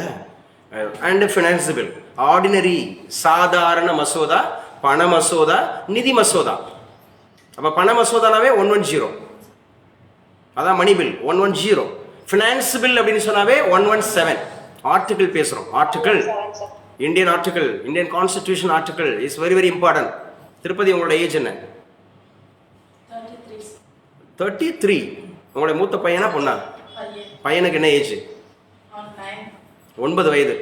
9 வயது அப்படிங்கிறத ஞாபகம் வச்சுக்கணும். Okay good. வக்பு திருத்த மசோதா பேசியாச்சு. அடுத்த நியூஸ் இன்னைக்கு உண்டானது. அடுத்து பாருங்க, மதுரையில் காவல் ஆய்வாளர் சுட்டதில் ரவுடி உயிரிழப்பு. கொலை வழக்கில் தேடப்பட்டவர் அவர். ஸோ சோதனை மேல் சோதனை கட்டுரை எழுதியிருக்கிறாங்க. என்னங்க சோதனை மேல் சோதனை? யாருக்குங்க? மியான்மர் அண்டு தாய்லாந்தில் மார்ச் 28 நிலநடுக்கம் அப்படிங்கிறது. ஸோ புரட்டி போட்டிருக்கிறது 2 நாடையும். மியான்மரில் அன்றைய தினம் அடுத்தடுத்து நிகழ்ந்த 2 நிலநடுக்கங்களால் அந்த நாடு பெரும் பாதிப்பை சந்தித்து இருக்கிறது. ரெக்டர் அளவுகளில் எழுதி வச்சுங்க. முக்கியம் ரெக்டர் ஸ்கேல். இது ஒரு instrument in science. So why it is sir where it is used அப்படி சொல்லி பார்த்தீங்கன்னா to measure earthquake. Sir, intensity of earthquake is measured by seismograph. என்னங்க? seismograph. So we have given 2 questions இந்த இடத்துல physics. இப்படி தான் ஒரு கரண்ட் அஃபேர்ஸை நீங்கள் அப்ரோச் பண்ணணும். இப்படி தான் நீங்கள் ஒரு கரண்ட் அஃபேர்ஸை அப்ரோச் பண்ணணும். சரி, யாராவது இருக்கீங்களா நம்ம அகாடமியில் படிக்காத ஸ்டூடெண்ட்ஸ்? எனக்கு லிங்க் வந்துச்சு சார், நானும் அட்டன் பண்ணிட்டு இருக்கேன் சார் அப்படின்னு யாராவது இருக்கீங்களா? சம்மர் கேம்ப் ஆரம்பிக்க போகிறதுக்காக அவங்களுக்கு நான் லிங்க் கொடுத்துருந்தேன். அப்படி யாராவது இருந்தீங்கன்னா உங்களை இன்ட்ரோடியூஸ் பண்ணிக்கலாம் பயப்படாம. All powers within you. எல்லா வலிமையும் உனக்குள்ள இருக்கிறது. அப்போ யார் எக்ஸிபிட் பண்ணுறாங்களோ அவங்க தான் ஜெயிப்பாங்க. வேடிக்கை பார்க்குறவங்க ஜெயிக்க மாட்டாங்க. வாய்ப்பு கிடைச்சா பேசிடணும்.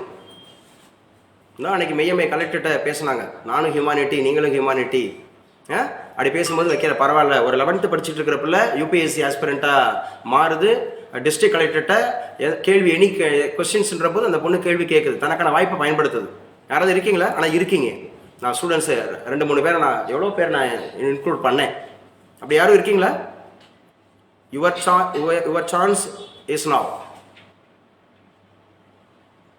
ஓகே. இப்போ 7.7 6.4 ரெக்டர் ஸ்கேல். 6னாவே ஆபத்துங்க. 6க்கு மேலே போயிட்டாவே ஆபத்து. 8க்கு மேலே போயிட்டா சுனாமி. நிறைய வாய்ப்புகள். இப்போ 7.7 6.4 1700க்கு மேற்பட்டோர் உயிரிழந்து விட்டனர். 3000க்கு மேற்பட்டோர் மாயமாகி இருக்கிறாங்க. இது நம்ம நேற்று பார்த்தது தான். ஸோ இந்த இடத்துல விஷயங்களை நல்லா கவனிச்சுக்கலாம். இப்போ ரீசெண்டாக எந்த நாட்டில் என்ன நடந்துச்சு அப்படின்னு சொல்லி கேட்பாங்க. நிலநடுக்கம் ஏற்பட்டது அப்படின்னு கேட்டால் நீங்கள் மியான்மர் அப்படிங்கிறத ஞாபகம் வச்சுக்கணும், தாய்லாந்து ஞாபகம் வச்சுக்கணும். மியான்மரில் நீண்ட காலமாக வீட்டு காவலில் வைக்கப்பட்டிருந்த அந்த சமூக போராளியார் நோபடி இஸ் தேர். ஆஃப்லைனில் அப்படியே முழிக்கிறீங்க. ஆனால் நிறைய என்ன ஐரோப் சர்பிலா மணிப்பூர்காரமாக எப்போ போனாங்க அங்கே மியான்மருக்கு? அவங்க மணிப்பூரோட இரும்பு பெண்மணி, நம்ம ஊர் பொண்ணு அவங்க. Irom Sharmila. Yes, Harikrishnan from Sivaganga. Aung San Suu Kyi. Exactly correct. Please clap your hands. Aung San Suu Kyi நீண்ட காலமாக வீட்டு காவலில் வைக்கப்பட்டிருந்தவங்க. ஒரு சவுத் ஆப்பிரிக்காவோட முன்னாள் அதிபர் நெல்சன் மண்டேலாவுக்கு பிறகு அதிகமாக பேசப்பட்டவர் இந்த அம்மையார் தான். ஆங் சான் சூ கி அப்படிங்கிறவங்க தான் நீண்ட நாளில் ஹவுஸ் அரெஸ்ட் பண்ணி வச்சுருந்தாங்க. ஆங் சான் சூ கி போய் தேடுங்க, நீங்கள் போய் தேடுங்க. ஸோ இவர் உங்களுக்கு தெரியும், நம்ம நிறைய பேசியிருக்கிறோம். உங்களுக்கு நிறைய தெரியும், நம்ம நிறைய பேசியிருக்கோம். யாருன்னு தெரியுமாம்மா? பேசுங்க. ஆக்சுவலாக வந்து கயல்விழி பேசுங்க. நிதின் கட்காரி சார். கயல்விழி. நிதின் கட்காரி எந்த துறைக்கான அமைச்சராக இருக்கிறாருப்பா? கயல்விழி. அவர் மட்டும் தான் கேட்டுச்சு, அதுக்கப்புறம் எனக்கு கேட்கல. Transport sir. என்ன டிரான்ஸ்போர்ட்? டிரான்ஸ்போர்ட்னா ஏகப்பட்ட டிரான்ஸ்போர்ட் இருக்கு. ரயில்வே கூட டிரான்ஸ்போர்ட் தான், ஏர் கூட டிரான்ஸ்போர்ட் தான், வாட்டர் கூட டிரான்ஸ்போர்ட் தான். இப்படிலாம் பதில் சொல்லக்கூடாது, மொட்டையா சொல்லக்கூடாது. Road transport sir. அப்படி சொல்லணும், முழுசா சொல்லணும். டிரான்ஸ்போர்ட்னு ஒரு துறை தனியா ஒரு அமைச்சர் கிடையாது. டிரான்ஸ்போர்ட் தனித்தனியா இருக்கு. ரயில்வேக்கு ஒரு டிரான்ஸ்போர்ட் இருக்காரு, புரியுது நான் சொல்றது? ஏர்ஃபோர்ஸுக்கு ஒருத்தர் இருக்கிறாரு, பிளஸ் ரயில்வேக்கு ஒருத்தர் இருக்கிறாரு, ஷிப்புக்கு ஒருத்தர் இருக்கிறாரு, தனித்தனியா. அப்ப டிரான்ஸ்போர்ட், இவர் வந்து road transport minister Nitin Gadkari அப்படிங்கிறவர் என்ன சொல்லியிருக்கிறாரு? மின் வாகன உற்பத்தி, மோட்டார் வெஹிக்கிள்ஸ், அந்த மோட்டார் வெஹிக்கிள்ஸ் ப்ரொடக்ஷன் அப்படிங்கிறது 2030 இந்தியா தான் will be the first nation in the world, உலகின் முதன்மையான நாடாக இருக்குன்னு சொல்றவர் யாரு? திருப்பதி வாயத்தர சொன்னாதான் வரும். சொல்லி பார்த்துருங்க. நாளைக்கு இந்த கேள்வி கேட்பேன் பாருங்களேன். நீங்க மறந்தாலும் நான் மறக்க மாட்டேன். ஏப்ரல் 2 நான் திருப்பதிட்ட கேட்பேன், உடனே எடுக்கணும். அதுக்காக இன்னைக்கு போய் உட்காந்து மனப்பாடம் பண்ணிட்டே இருக்கக்கூடாது. நான் மறந்துடுவேன். அப்படின்னா நீ மனப்பாடம் பண்ணிட்டே இருந்தீங்கன்னா மறந்துடுவேன். நீங்க கண்டுக்காம இருந்தீங்கன்னா கண்டிப்பாக கேட்பேன். ஏன்னா எனக்கு மைண்ட் செட்டில் தெரியும். அதனால தெரிஞ்சு வச்சுங்க. Nitin Gadkari roadway minister, road transport அப்படிங்கிற மினிஸ்டர் நிதின் கட்காரி. இப்போ நம்ம 2வது இடத்துல இப்போ இருக்கிறோமா, 3வது இடத்துல இருக்கிறோமா? இப்போ நம்ம எந்த இடத்துல இருக்கிறோம்? 3வது இடத்துல இருக்கிறோம். நகரமயமாதல் அதிகரித்து வரும் சூழலில், அதான் அர்பனைசேஷன் மெயின்ஸ் டாபிக்ல கேட்பாங்க. நகரமயமாதல் அப்படிங்கிறோட நன்மைகள் தீமைகளை பற்றி விவரி அப்படின்னா உங்களுக்கு எழுத தெரியணும். நகரமயமாதல் அப்படிங்கிறது. ஸோ நிதின் கட்காரி 2030 இந்தியா தான் ஃபர்ஸ்ட் இடத்துல இருக்குன்றாங்க, முதன்மை நாடாக இருக்கும். எதுல சார்? இந்த மின்சார வாகன உற்பத்தி. மின்சார அப்படின்னா சொல்றது எலக்ட்ரிஃபைடு அப்படிங்கிற மாதிரி இருக்கணும், ஈவி. சரியா? இந்த எலக்ட்ரானிக் வெஹிக்கிள்ஸ் அப்படிங்கிறதுல மின் வாகன உற்பத்தியில் இந்தியா வந்து முதலிடத்தை பிடிக்கும் அப்படிங்கிறத ஞாபகம் வச்சுங்க. மகாராஷ்டிரா மாநிலம் தானேவில் சுற்றுச்சூழலுக்கு உகந்த மின் மிதிவண்டி அறிமுக நிகழ்ச்சியில் பேசியிருக்கிறார். ஸோ 3வது இடத்தில் இந்தியா அப்படிங்கிறது முதலிடத்தை மூவ் பண்ணும், 2030 அப்படிங்கிறதுல மூவ் பண்ணும் அப்படின்னு சொல்லியிருக்கிறாரு நிதின் கட்காரி. 1991 ஆண்டு வழிபாட்டு தலங்கள் சட்டப்பிரிவுக்கு எதிரான மனு எழுதி வச்சுங்க. 1991 காஞ்சிபுரம் சுகன்யா. இந்த 1991 அப்படிங்கிறது எக்கனாமிக் சென்ஸ்ல என்ன சொல்லுவீங்க? இந்நேரம் காஞ்சிபுரம் சுகன்யானா வந்திருக்கணும், இல்ல கிளாஸ் கட் ஆயிடுச்சா? நான் இருக்கேன். உங்க எஸ்ஸுக்கே இவ்வளவு நேரம் ஆகுது, அப்புறம் இன்னைக்கு எப்படி தமிழ்ல வந்து நீங்க கேள்வி கேட்டு உடனே பதில் வாங்குவீங்க? தொழிற்கொள்கை, அதாவது இண்டஸ்ட்ரியல் பாலிசி, தொழிற்கொள்கை தீர்மானம் அப்படிங்கிறது 1991 இருக்கு. ஒன்னு எக்கனாமிக்ஸ்ல. ஓகே, இன்னும் ஒரு முக்கியமான ஸ்பெஷலைஸ்டு இருக்கு. லாவண்யா, நான் எக்கனாமிக் சென்ஸ்ல மட்டும் கேட்டுட்டு இருக்கேன், அடுத்து போக வேண்டாம். Sanjana, NEP. NEP new economic policy. அந்த நியூ எக்கனாமிக் பாலிசி தான் எல்பிஜி, லிக்விஃபைடு பெட்ரோலியம் கேஸ் அப்படிங்கிற மாதிரி liberalisation, privatisation, globalisation. Liberal, private, global. அதுக்கப்புறம் நம்ம Rajiv Gandhi May 21, 1991 May 21, 1991 May 21 Rajiv Gandhi assassination, படுகொலை செய்யப்பட்ட நாள் அண்டு வருடம். இன்னைக்கு யார் உருவான நாள்னு சொல்லி பார்த்தோம், பொன் அரவிந்த். பொன் அரவிந்த் இன்னைக்கு யார் உருவான நாள்னு பார்த்தோம், ஏப்ரல் 1 நாள். பாத்தியா? கவனிக்கணும். என்ன முகிலன் சொல்லுங்க. ஒடிசா பேசணும். என்ன அரவிந்த், கொஞ்சம் கவனிங்க. 1936 88வது அப்படிங்கிற மாதிரியான ஆனிவர்சரி ஒடிசா அப்படிங்கிறத சொன்னோம். லிசன். நான் வந்து ரொம்பலாம் இது பண்ணல, லைட்டாக தான் இன்ஜெக்ட் பண்ணுறேன். மணலில் இறக்குற மாதிரி தான் இறக்குறேன். சரியா? வாழைப்பழத்தில் ஊசி ஏற்றுற மாதிரி தான் ஏற்றுறேன். அது ஒரு கதையாக சொல்லிட்டு வந்தேன். ஒடிசான்னு சொல்கிறப்ப எவ்வளோ பேசணும். ஒடிசாவில் மட்டும் குறைஞ்சபட்சம் ஒரு 10 தோல் பேசியிருப்போம். பூரி பற்றி பேசணும், ஜெகநாதரை பற்றி பேசணும், இது கோனார்க்கை பற்றி பேசணும், அப்புறம் அந்த கடற்கரை பற்றி பேசணும், சுதர்சன் பட்நாயக்கை பற்றி பேசணும், அதுக்கப்புறம் நீண்ட நாள் முதலமைச்சரை பற்றி பேசணும், அப்புறம் விகே பாண்டியனை பற்றி பேசணும். ஒரு அட்லீஸ்ட் ஒரு 10 வந்திருக்கும். நீங்கள் செக் பண்ணி பாருங்க. ஒரு நிமிஷத்தில் 60 செகண்ட் இருந்துச்சுன்னா அட்லீஸ்ட் 30 செகண்ட் நம்ம வேல்யூ ஆக்கலாம். 30 செகண்ட் நீங்கள் டைமர் வேணால் ஆன் பண்ணி வச்சுங்க, எவ்வளோ பேசுகிறேன்னு பாருங்கள். 1 மணி நேரம் கிளாஸில் you will enrich so many things, especially updation relevant with the subject, relevant. So we are dealing with physics, chemistry, biology. நீ பேசணும்ல, பிசிக்ஸில் பேசணுமா, கெமிஸ்ட்ரியில் பேசணுமா, பயாலஜியில் பேசணுமா, விட்டமின்ஸ்லாம் பேசணும்ல, ராஜேஸ்வரிகிட்ட பேசணும்ல, விட்டமின் ஏ எல்லாம் பேசுனாங்கல்ல. நல்லா பாருங்க. ஸோ ரொம்ப ரொம்ப முக்கியமானது அப்படிங்கிறது. ஸோ 1991ஆம் ஆண்டு வழிபாட்டு தலங்கள் சட்டப்பிரிவுக்கு எதிரான மனு. ஸோ சட்டப்பிரிவு 4(2) சொல்லுது 47 ஆகஸ்ட் 15 சுதந்திரம் அடைஞ்சிட்டோமா இல்லையா? அடைஞ்சிட்டோம். 1947 ஆகஸ்ட் 15 1991ஆம் ஆண்டு வழிபாட்டு தலங்கள் சட்டம். எங்க யாரு சொல்லுவா? யாருன்றதை விட சந்துரு இல்லை, வேண்டாம், சந்துருக்கு வேண்டாம். ஓகே, ஸோ நான் கேட்குறவங்க ஆன்சர் பண்ணுங்க. புதுசாக இருக்கிறவங்களே ட்ரை பண்ணுங்க. இல்லை தர்மலிங்க ட்ரை பண்ணுப்பா. புதுசாக இருக்கிறவங்களுக்கு வேணாம், ட்ரை பண்ணுப்பா. வழிபாட்டு தலங்கள் அப்படிங்கிறதுக்கு நான் எந்த சமயத்தை வேணாலும் ஏற்றுக்கொள்ளலாம், நான் எந்த சமயத்தை வேணாலும் பின்பற்றலாம், நான் எந்த சமயத்தை வேணாலும் பரப்பவும் செய்யலாம் அப்படின்னு ஒரு சட்ட பிரிவு சொல்லுது. ஆர்டிகல்ஸ். பேசாதீங்க, மற்றவங்க வாய் திறக்காதீங்க. Basic and important normal questions I have asked you. Article 25. அது நீ சொல்லியிருக்க. நல்லா படி. இன்னைக்கு இந்தியன் பாலிட்டி இருக்கு. நல்லா ஆன்சர் பண்ணணும். பழையவங்களாம் நல்லா ஆன்சர் பண்ணணும்.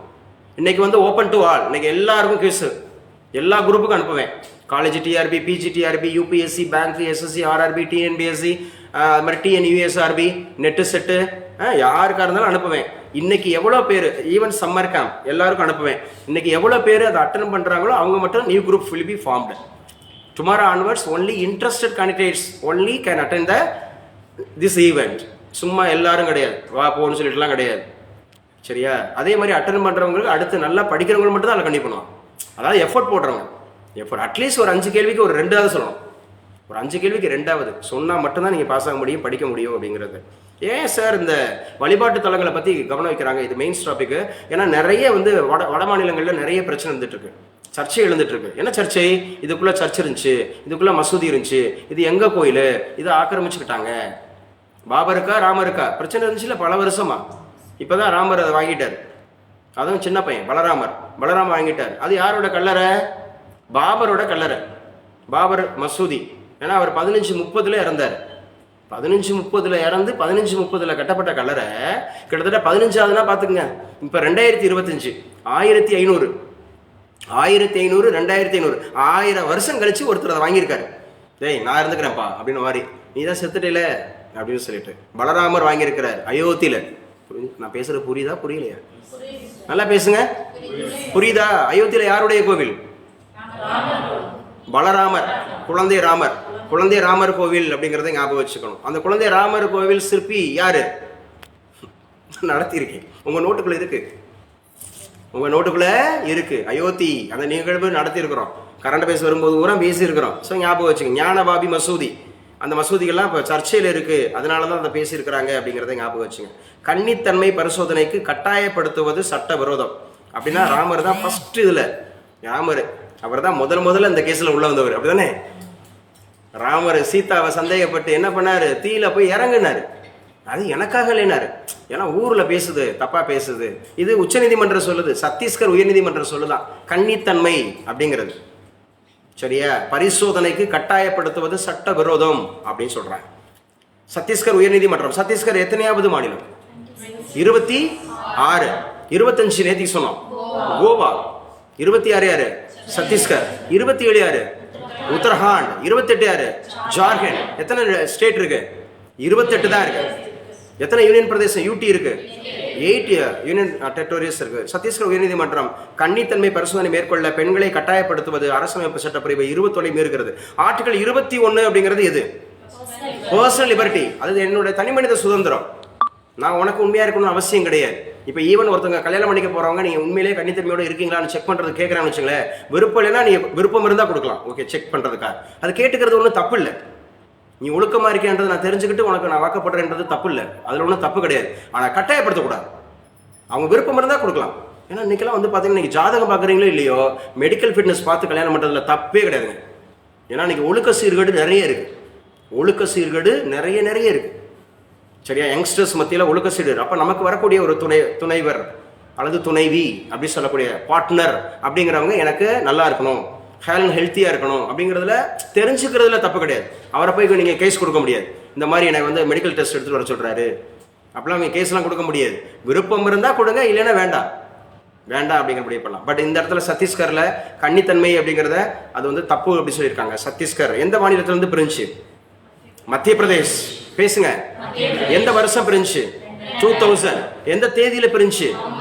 நவம்பர் 1, நவம்பர் 1, நவம்பர் 9, நவம்பர் 15, 3 ஒரே வருஷத்துல, ஒரே மாசத்துல. கிளாஸ் கட் ஆயிடுச்சாமா? கிளாஸ் இருக்கீங்களா? ஆன்லைன் கட் ஆயிடுச்சு. அப்ப சொல்லுங்க, நவம்பர் 1, நவம்பர் 9, நவம்பர் 15 எந்த வருஷம்? 2000 தான் அப்படிங்கிறத ஞாபகம் வச்சுக்கணும். 2000 தான். ஸோ 2000 அப்படிங்கிறத ஞாபகம் வச்சுக்கணும். It is also very very important அப்படிங்கிறத பார்க்குறோம். ஸோ இப்போ இருக்கக்கூடிய ஸ்டேட்ஸ் அப்படின்னு கேட்டால் 28. ஸோ இப்போ இருக்கக்கூடிய யூனிட் டெரிட்டரின்னு கேட்டால் 8. ஸோ எந்த அடிப்படையில் பிரிச்சிருக்கிறாங்க? நல்லா பேசுங்க. மொழி அடிப்படையில் தான் பிரிச்சிருக்கிறாங்க. All states are formed. சரியா? All states are formed according to linguistics, language அப்படிங்கிற லிங்குஸ்டிக்ஸ். அப்படி பிரிஞ்ச முதல் மாநிலம் இது ஆந்திர பிரதேஷ். இன்னைக்கு கேள்வியில் வரும், ஏன்னா பார்ட் 1ல இது உண்டு. ஆந்திர பிரதேஷ் 1953. ஆனால் 56ல் தான் எல்லா மாநிலங்களும். நவம்பர் 1. நம்ம even Tamil Nadu also only 14 states where formed in 1956. அப்புறம் தான் சிந்தி அப்படிங்கிறது 15வது மொழி. மொழி அடிப்பில் தான் பிரிச்சாங்க. S K Dhar committee, JVP committee, Fazal Ali commission, இந்த 3 முக்கியம். அப்ப இந்த இடத்துல ஜேவிபி அப்படிங்கிறது ஜவஹர்லால் நேரு, வல்லபாய் பட்டேல் அண்ட் பட்டாபி சீதாராமையா. புரிஞ்சுக்கணும். எஸ்கே தார் இது ரெண்டுமே 1948. Fazal Ali commission 1953. Linguistics minorities act, linguistics reformation act 1956, 1956. கேட்டு வச்சுக்கோமா. கேட்டு வச்சு நல்லா படிச்சிடணும். மெய்யமையில இன்னைக்கு கண்டிப்பாக நீங்கள் 7 மணிக்கு அட்டன் பண்ணணும். Something is better than nothing. மெய்யமை சொல்லுமானா எஸ் சார், நோ சார், டக்கு டக்குன்னு சொல்லிட்டு போயிடணும். தெரிஞ்சா தெரியும், தெரியல தெரியல, அவ்வளோ. தெரியாத தெரிஞ்சுக்கிறதுக்கு தான் குவிஸ்.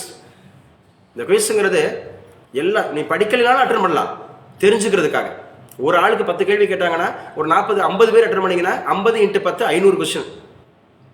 50 × 10 எத்தனை கொஸ்டின்? 500 கொஸ்டின். அப்போ ஒரு நாளைக்கு 500 கொஸ்டின் சொன்னால் 100 நாளைக்கு 5000 கொஸ்டின்ஸ். 100 நாளைக்கு இல்லை இல்லை இல்லை 50,000 கொஸ்டின்ஸ், 50,000. ஆனால் ரேபிட்டை தான் கேட்கணும் அப்படிங்கிறத ஞாபகம் வச்சுங்க.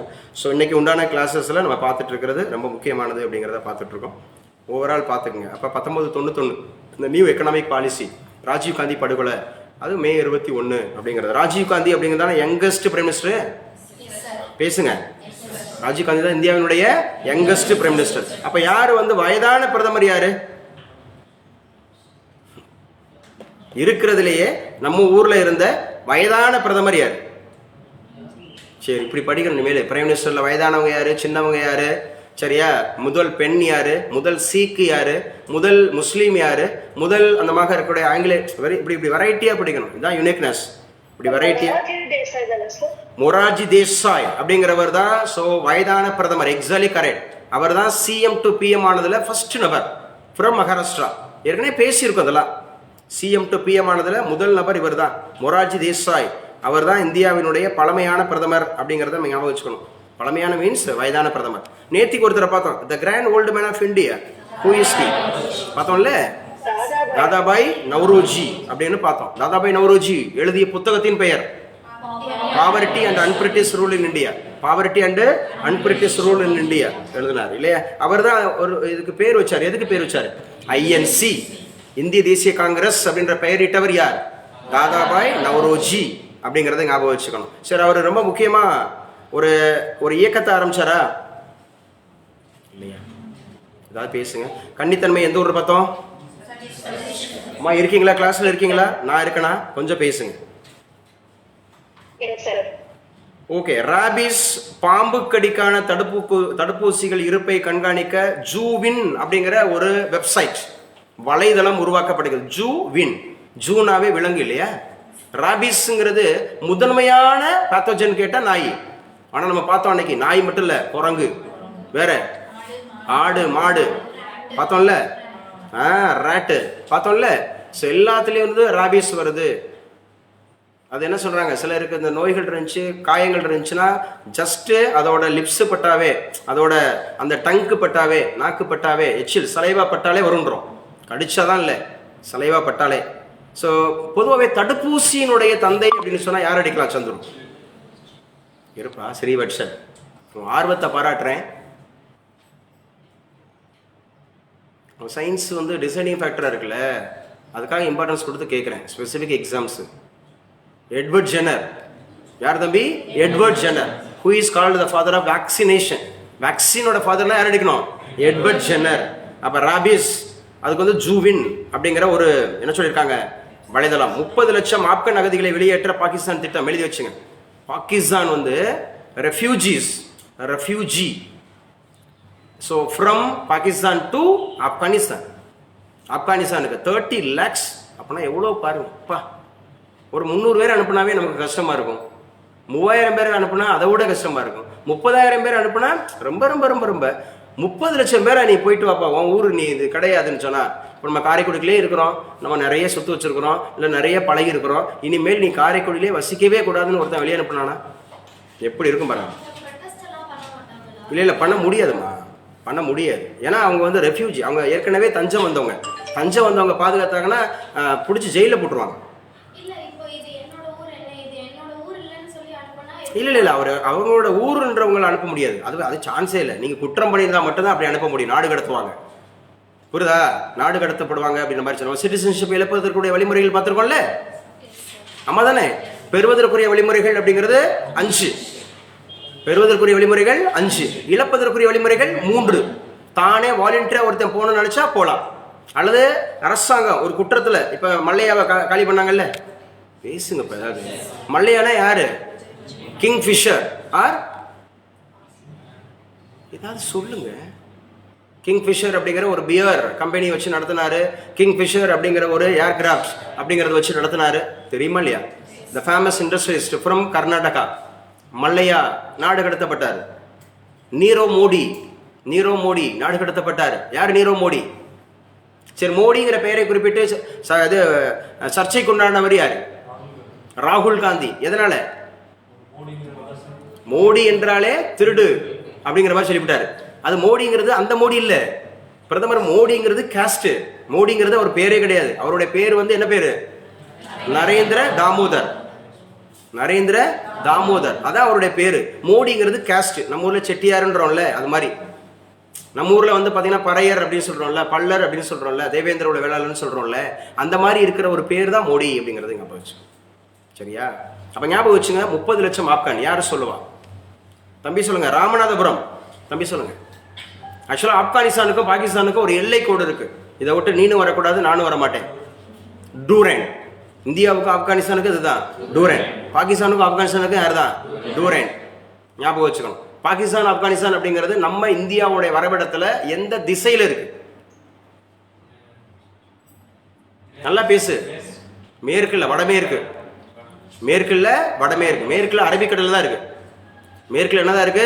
அரபிக்கடல் தான் இருக்கு. கிழக்குல வங்காள விடா இருக்கு. தெற்குல இந்தியன் ஓசன் இருக்கு. இது வடமேற்கு, வடகிழக்கு, தென்மேற்கு, தென்கிழக்குன்னு வச்சுக்கணும். அப்பதான் எக்ஸாக்டா சொல்ல முடியும். பாகிஸ்தான் அப்படிங்கிறது, ஆப்கானிஸ்தான் அப்படிங்கிறது இதெல்லாம் எங்க இருக்கு? வடமேற்குல இருக்கு. எங்க இருக்கு? வடமேற்குல இருக்கு. அதனாலதான் ஆப்கானிஸ்தான் கைபர், போலண்ட், டோச்சி, கோமல் அப்படிங்கிற கணவாய் வழியாக மத்திய ஆசியாவிலிருந்து இண்டஸ் வேலி சிவிலைசேஷன் அப்படிங்கிறதுக்கு வர்றாங்க அப்படிங்கிறத புரிஞ்சுக்கணும். 30 லட்சம் ஆப்கன் அகதிகளை வெளியேற்றுறதுக்கு திட்டம்னு சொல்லியிருக்காங்க. மேல் பாதி எழுதி வச்சுக்க. மேல் பாதி இது மெயின்ஸ் டாபிக். இது மெயின்ஸுக்கு உண்டான டாபிக். இது கேட்பாங்க, கேள்வி கேட்பாங்க. மெயின்ஸுக்கு உண்டான டாபிக் மேல் பாதி. மறுபடியும் கட்டு. மேல் பாதி அப்படிங்கிறதுல திரௌபதி அம்மன் உங்க எல்லாருக்கும் தெரியும். இந்த திரௌபதிங்கிறது யாரு அப்படிங்கிறது உங்க எல்லாருக்கும் தெரியும். தெரியுமா? தெரியாதா? தெரியாதவங்க மட்டும் கை உயர்த்துங்க, நான் சொல்லித்தரேன். திரௌபதி அம்மனை எனக்கு தெரியாது அப்படின்னு சொன்னா ஓகே. என்னப்பா நிறைய பேர் இருக்கீங்க. 6, 9 தெரிஞ்சவங்க தெரிஞ்சவங்ககிட்ட கேளுங்க. மகாபாரதம் அப்படிங்கிறதுல பாண்டவர்கள், பஞ்ச பாண்டவர்கள் 5 பேருக்கு மனைவியாக அறியப்பட்டவர் யாரு? திரௌபதி அப்படின்னு சொல்லக்கூடியவங்க. திரௌபதி அப்படிங்கிறவங்களுடைய துகில் உரிந்தவன் யார்? துச்சாதனன். சரி, அதுக்கு தர்மலிங்க சொல்லி அதை பேசுற பேசுப்பா தர்மலிங்கம் பேசுப்பா. துரியோதனனுடைய மனைவி தான் யாரு? துரியோதன அண்ணனா? ஏதாவது சொல்லவா, கிளியரா சொல்லு, எனக்கு தெரியாது நிஜமாவே. சரி, இல்ல நான் கேட்கறது திரௌபதி யாருக்கு மனைவியாக்கப்பட்டாங்க? பஞ்சபாண்டவர்களுக்கேவா? முதல்ல பஞ்சபாண்டவர் 5 பேர் சேர்ந்து கல்யாணம் பண்ணாங்களா?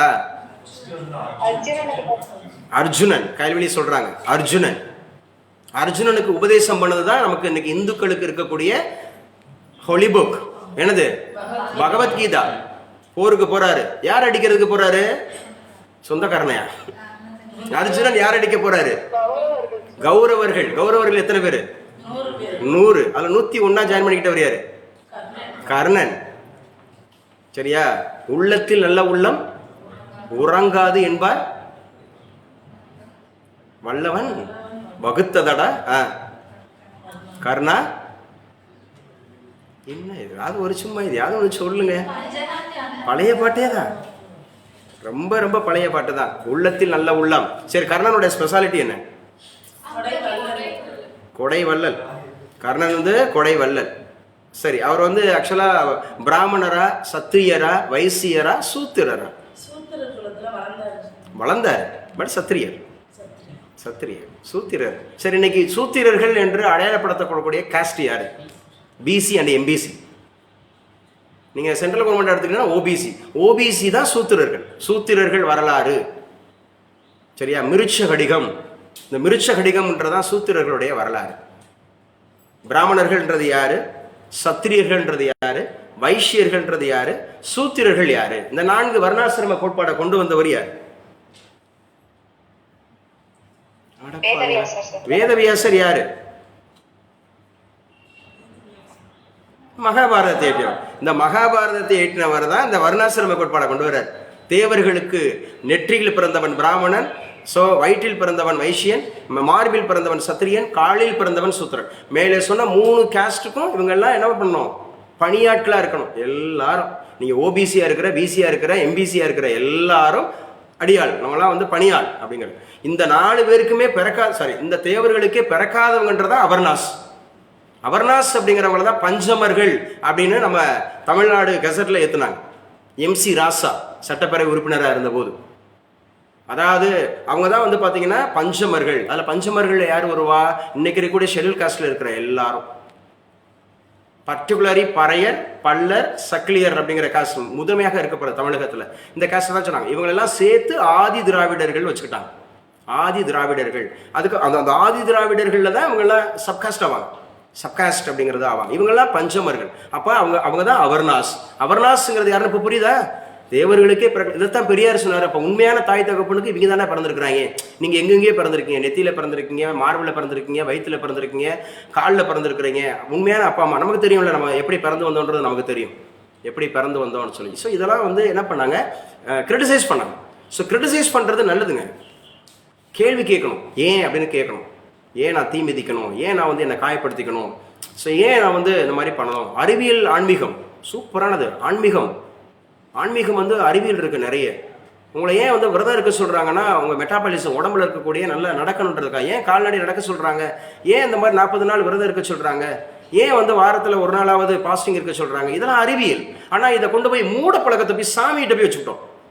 இங்கேதான் தப்பு நடக்குது. ஏன் முழுகுனாங்க? வீட்டை முழுகுனாங்க. ஏன் கிருமி நாசினிக்காக? புரியுது நான் சொல்றது? சில விஷயங்கள் முட்டாள்தனமும் இருக்கு, மூட பழக்கமும் இருக்கு. சில விஷயங்கள் நல்ல விஷயங்களும் இருக்கு, பாசிட்டிவ். ஆனால் நம்ம பாசிட்டிவ் மட்டும் எடுத்துக்கணும். அறிவியலும் ஆன்மீகமும்ன்றப்ப நம்ம பாசிட்டிவ் மட்டும் எடுத்துக்கணும். ஆன்லைன்ல இருக்கீங்களா? நான் பேசுறது கேக்குதா? ஓகேம்மா. ஸோ இப்போ நம்ம டிஸ்கஸ் பண்ணிட்டு இருந்ததை நல்லா பாருங்க. இன்னொரு 5 minutes அப்படிங்கிறதெல்லாம் நம்ம முடிச்சிடலாம். முடிச்சுட்டு நம்ம அப்படியே கிளாஸ் நம்ம கண்டினியூ பண்ணிக்குவோம். ஸோ இன்றைக்கும் நமக்கு கிளாஸஸ் இனி வந்து பார்த்தீங்க அப்படின்னு சொன்னால் முழுக்க நமக்கு வந்து சப்ஜெக்ட் மேத்ஸு ப்ளஸ் வந்து பார்த்தீங்க அப்படின்னா லாங்குவேஜ். நெக்ஸ்ட் பார்ட் வந்து லாங்குவேஜ் அப்படிங்கிறது கடைசி பார்ட். 12:15 1:30 வரைக்கும் அப்படிங்கிறத நம்ம போயிடலாம். ஸோ படித்ததெல்லாம் ரீகால் பண்ணுங்கள். மறுபடியும் ஞாபகப்படுத்துகிறேன். இன்னையிலேருந்து ஒரு நியூ டாஸ்க் எடுத்துக்கோங்க, நியூ எய்ம் வச்சுக்கோங்க, நியூ அந்த மாதிரி இருக்கக்கூடிய பிளான் வச்சுங்க. ஸோ டெய்லி அது நியூ ஸ்டூடெண்ட் இருந்தாலும் சரி, ஓல்டு ஸ்டூடெண்ட் இருந்தாலும் நல்லா படிங்க. இப்போ கண்ணுக்கு தெரிஞ்சிடும். இன்றைக்கி தெரிஞ்சிடும் குரூப் 1 76வது நாளில் எக்ஸாம். 76வது நாள் எக்ஸாம். மேல் பாதி அப்படிங்கிறது உங்களுக்கு நான் சொல்லிட்டு இருந்தேன், திரௌபதி அம்மன் அப்படின்னு. இந்த கோவில்களில் தாழ்த்தப்பட்டோர் அப்படின்னு சொல்லக்கூடிய பர்டிகுலராக அங்கே இருக்கக்கூடிய பறையர் இன மக்களுக்கு என்ன பண்ணுறாங்க, அங்கே இருக்கக்கூடிய வன்னியர் மக்கள் அப்படிங்கிறது எதிர்ப்பு தெரிவிச்சாங்க. இந்த கோவிலுக்குள்ளே யாரும் வரக்கூடாது அப்படின்னு போட்டி வச்சாங்க. இது அக்கார்டிங் டு இந்தியன் கான்ஸ்டியூஷனுக்கு எதிரானது. ஒரு ஊருக்குள்ள ஒரு கோயில் இருந்துச்சுன்னு சொன்னால் அது காமன் டு ஆல், அது எல்லாருக்கும் காமன் அப்படிங்கிற மாதிரி, யாரையும் தடுக்கக்கூடாது. அதுக்காக தான் 1924 வைக்கம் போராட்டத்தை நடத்துனாங்க. நம்ம ஊர்ல இல்லை, எந்த ஊர்ல? கேரளாவில் அப்படிங்கிறது. ஸோ மேல்பாதி இவர் யார், எந்த துறைக்கான அமைச்சர்? ஹிந்து சமய அறநிலையத்துறைக்கான அமைச்சர் யாரு? சேகர் பாபு அப்படிங்கறத ஞாபகம் வச்சுக்கணும். விழுப்புரம் மாவட்டத்தில் இருக்கு. மேல்பாதி திரௌபதி அம்மன் திருக்கோவிலுக்குள் சென்று வழிபாடு செய்வது தொடர்பாக இரு சமுதாய மக்களிடையே ஏற்பட்ட மோதல் காரணமாக, மோதல் சாமி கும்பிட்றது எதுக்கு? அன்புக்கு தான், எல்லாரும் நல்லா இருக்கணுன்றதுக்கு தான். அதுல மோதல், அதுல சண்டை சச்சரவுகள். ஸோ எப்போ 7/6/2023 2 வருஷம் ஆச்சு. ஜூன் மாதம் 7ஆம் தேதி 2023 வருவாய்த்துறையினால கோயிலை பூட்டி சீல் வச்சுட்டாங்க. உயர்நீதிமன்ற உத்தரவின்படி சமரச பேச்சுவார்த்தை நடைபெறுகிறது. மேல்பாதி கிராமம் அப்படிங்கிறது ஞாபகம் வச்சுங்க. Government pushes hard to clear வக்பு பில், இது நம்ம சொல்லிட்டோம், வக்பு பில் பேசியாச்சு. ஸோ என்இபி, நேஷனல் எஜுகேஷன் பாலிசின்னு ஒன்று இருக்குது. இப்போ 2020 புதிய கல்விக் கொள்கை, அதை ஞாபகம் வச்சுக்கணும். Summer to be warmer this year, சரியா, எல் நினோ அன்லைக்லி அப்படி சொல்லியிருக்காங்க. இன்டர்நேஷனல் மெட்டீரியாலஜிக்கல் டிபார்ட்மெண்ட் சொல்லியிருக்கு இந்த சம்மர் வழக்கத்தை விட அதிகமாக இருக்கும். காரணம் எல் நினோ எஃபெக்ட். எழுதி வச்சுக்கோங்க, El Nino effect. It is also very very important. குழந்தை இயேசுன்னு சொல்லுவாங்க. எல் நினோ அப்படின்னாவே குழந்தை இயேசு. இது இதோட பாதிப்பு அப்படிங்கிறது என்னவா இருக்கும் சொல்லுங்க தம்பி? ஒரு 5 to 6 years இருக்கும். என்ன பாதிப்பு இருக்கும்? இந்தியாவில் என்ன இருக்கும்? டிராட், வறட்சி இருக்கும். இப்படி ஒவ்வொரு ஊர்லேயும் ஒவ்வொன்று இருக்கும். புஷ் ஃபயர் அப்படிங்கிற மாதிரி இருக்கும், புதர் தீ இருக்கும். ஸோ இந்த மாதிரி இருக்க டிராட் இருக்கும். அதே மாதிரி நிறைய என்ன சொல்கிறது, வறட்சி தான், ஒன்றுமே இருக்காது, மழையே பெய்யாது, வறட்சி தான் இருக்கும் அப்படிங்கிற மாதிரி இருக்கக்கூடிய விஷயங்கள். Why are tensions high in the arctic. ஆர்டிக்கில் டென்ஷன் ஏற்பட்டால் என்ன ஆகும்? நம்ம டென்ஷன் ஆகிட வேண்டியதான். ஆர்டிக் உறைய ஆரம்பிக்குது, சார் உருக ஆரம்பிக்குது. ஆர்டிக் உருக ஆரம்பிச்சிச்சுன்னா என்ன ஆகும்? கடலோட மட்டம், நீர் மட்டம் கூடும். அப்புறம் டி நகர் பார்த்தா அங்கே இருக்கும், டி நகர், ஏன்னா பக்கத்தில் இருக்கக்கூடியது. கொஞ்சோண்டு வந்துட்டு போனால் என்னம்மா அங்கே சத்தம் அப்படின்னு கொஞ்சம் அலை வந்துச்சுன்னு வச்சுங்க, கொஞ்சோண்டு அப்படி வந்துச்சுனாவே பிரச்சனை ஆயிரும். ஆர்டிக் டென்ஷன் அப்படிங்கிறது ஆச்சுன்னா என்ன ஆகும்? Power demand edging towards historic high megawatts. ஒரு நாளைக்கு இவ்வளோ தேவைப்படுதான், ஏன்னா அந்த மாதிரி. ரொடி ஷெல்டெக்ஸ் ஹோப் இன் பள்ளிக்கரணைன்றதெல்லாம் அது முழுக்க அது ஒரு சதுப்பு நிலங்க. சென்னையில் இருக்கக்கூடிய பள்ளிக்கரணைன்றது ஒரு சதுப்பு நிலம். சதுப்பு நிலம்னா என்ன? கடலை ஒட்டி இருக்கக்கூடிய ஒரு வெட்லேண்ட். ஆனால் இன்னைக்கு பூரா போய் பாருங்க, எங்கடா அந்த ஏரியாவை காணுன்ற மாதிரி தான் இருக்குது. ஏரி பூரா ஏரியாவாக இருக்குது. ஏரி பூரா எப்படி இருக்குது? ஏரியாவாக இருக்குது. அதனால தான் பார்த்தீங்கன்னா சென்னை அப்படிங்கிறது ஃப்ளட்டு வரும்போது வைக்கும்போது எல்லாம் மூழ்கிடுது, பிரச்சனை ஆகிடுது. ஸோ ஞாபகம் வச்சுங்க. இப்போ ரீசெண்டாக பார்த்தீங்கன்னா ஒரு பயோடைவர்சிட்டி உருவாக்கி இருக்கிறாங்கல்ல, எந்த மாவட்டத்தில்? திண்டுக்கல் மாவட்டத்தில்ங்க. ஆல்ரெடி மதுரை தானே பேசுங்க, மதுரை அரிட்டாபட்டியில் எந்த ஒரு அந்த மாதிரி இருக்கக்கூடிய ஒரு கெமிக்கல் எலமெண்ட்டை எடுக்கணும்னு சொல்லிட்டு தடை செய்யப்பட்டாங்க. டங்ஸ்டன். யாருங்க? டங்ஸ்டன். நீண்டகால போராட்டம். If Indus valleys material culture is a hardware, Sangam text is a software to decode puzzle. சூப்பரா பேசியிருக்கிறாரு. எஸ் நாகலட்சுமி.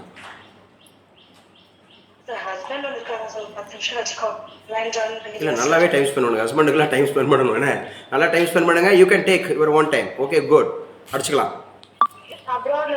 பேசிட்டு இருக்கீங்க. அப்ராட்ல வந்திருக்காங்களா? ஓகே, கேட்டதா சொல்லுங்க. நல்லா படிங்க. நல்லா படிச்சுட்டு இருக்கேன்னு சொல்லுங்க. சரி, ஓகே. குரூப் 1 நோட்டிஃபிகேஷன் ஆயிடுச்சுங்க. இப்போ நம்ம பேசணும் இந்த மாதிரி ஆகுதுன்னு சொல்லிட்டு குரூப் 1 பேசிட்டு இருக்கீங்களே, குரூப் 1 நோட்டிஃபிகேஷன் ஆயிடுச்சு. இந்த குரூப் 1 நோட்டிஃபிகேஷன்ஸ் எந்தெந்த இதில் எவ்வளோ போஸ்ட் வந்திருக்கு அப்படிங்கிறத நம்ம பார்க்கலாம். எவ்வளோ வந்திருக்கு. குரூப் 1 அப்படிங்கிறதுக்கு எனி டிகிரி தான். ஏஜ் அப்படிங்கிறது மினிமம் ஏஜ்ங்கிறது 21. மினிமம் ஏஜ்ங்கிறது என்னது? 21. ஸோ எனி டிகிரி படித்தவங்க குரூப் 1 எக்ஸாம்ஸ் எழுதலாம். 8 துறைகளுக்கானது அறிவிக்கப்பட்டிருக்கிறது அப்படின்னு சொல்லி பார்த்தோம். இதில் டெப்டி கலெக்டர், இது நீங்கள் பார்க்குறது கவர்மெண்ட் ஆஃப் தமிழ்நாடு அப்படிங்கிறது டிஎன்பிஎஸ்சியோட ஒரிஜினல் பிடிஎஃப் பார்க்குறீங்க. Original PDF. இப்போ தான் பேசிகிட்டு இருந்தோம், இந்த நாளைக்கு நான் பேசுகிறேன்னு சொன்னேன், நியூஸ் பேப்பரில் வரும், நம்ம நாளைக்கு பேசுகிறேன்னு சொன்னேன், கையோட கிடச்சிருச்சு. ஸோ என்ன சார் அப்படி சொல்லி பார்த்தீங்கன்னா இன்றைக்கி தான் நோட்டிஃபிகேஷன் ஆகிருக்கு 1/4/2025. ஸோ இம்பார்ட்டன்ட் இன்ஸ்ட்ரக்ஷன்ஸ் என்ன கொடுத்துருக்குறாங்க, இதில் ரொம்ப முக்கியமானது பாருங்கள். டேட் ஆஃப் நோட்டிஃபிகேஷன் இன்றைக்கி தான் 1/4/2025. லாஸ்ட் டேட்டு 30 சரியாக 30 நாள், அதுவும் 11:59. அடுத்த நாள் ஆயிடக்கூடாது. 31 இன்னைக்கு ஏப்ரலில் 30 தான் இல்லையா? ஸோ இந்த மாதத்தோட எண்டு 11:59, அது வரைக்கும் சர்வர் ஓப்பன் ஆகிருக்கும். 11:59 வரைக்கும் ட்ரை பண்ணிட்டுருப்பாங்க ஒரு சிலர், நான் பார்த்துருக்கேன். இப்போ இன்னைக்கு ஒரு மாதம் விட்டுருப்பாங்க. நான் கடைசி நேரத்தில் அவர் அப்ளை பண்ணிட்டியாப்பா, நானும் இந்த ரயில்வே கேட்டே இருந்தேன்ல, அப்ளை பண்ணிட்டீங்களாப்பா, வெறும் 18 வயசு 10ஆம் வகுப்பு. ஸோ குரூப் 1 எனி டிகிரி 21 வயசு அட்டன் பண்ண அடிக்கலாம். ஸோ அப்ளிகேஷன் கரெக்ஷன்ஸ் பண்ணுறதுக்கு கொடுத்துருக்காங்க. எக்ஸாமினேஷன் ப்ரிலிம்ஸ் வரைக்கும் முடிவு பண்ணி எனக்கு சார் 15/6/2025 9:30 மணிலேருந்து 12:30 மணி வரைக்கும் 3 மணி நேரம் 200 கேள்வி, 200 கேள்வியும் GK, only GK, general awareness, no Tamil. ப்ரிலிம்ஸில் தமிழ் கிடையாது. ஸோ அதை புரிஞ்சு வச்சுக்கணும். ஸோ ஹவு டு அப்ளை, ஆன்லைனில் தான் அப்ளை பண்ண முடியும்.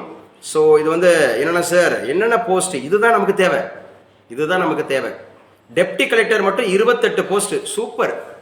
28 ஹையர் ஆர்டர், இதுதான் அதிகமாக இருக்குது. டெப்டி கலெக்டர் டிசி, இந்த டெப்டி கலெக்டர் போயிட்டீங்கன்னா அனதர் ஒரு 10 இயர்ஸில் you will be transformed as a collector of the state, district.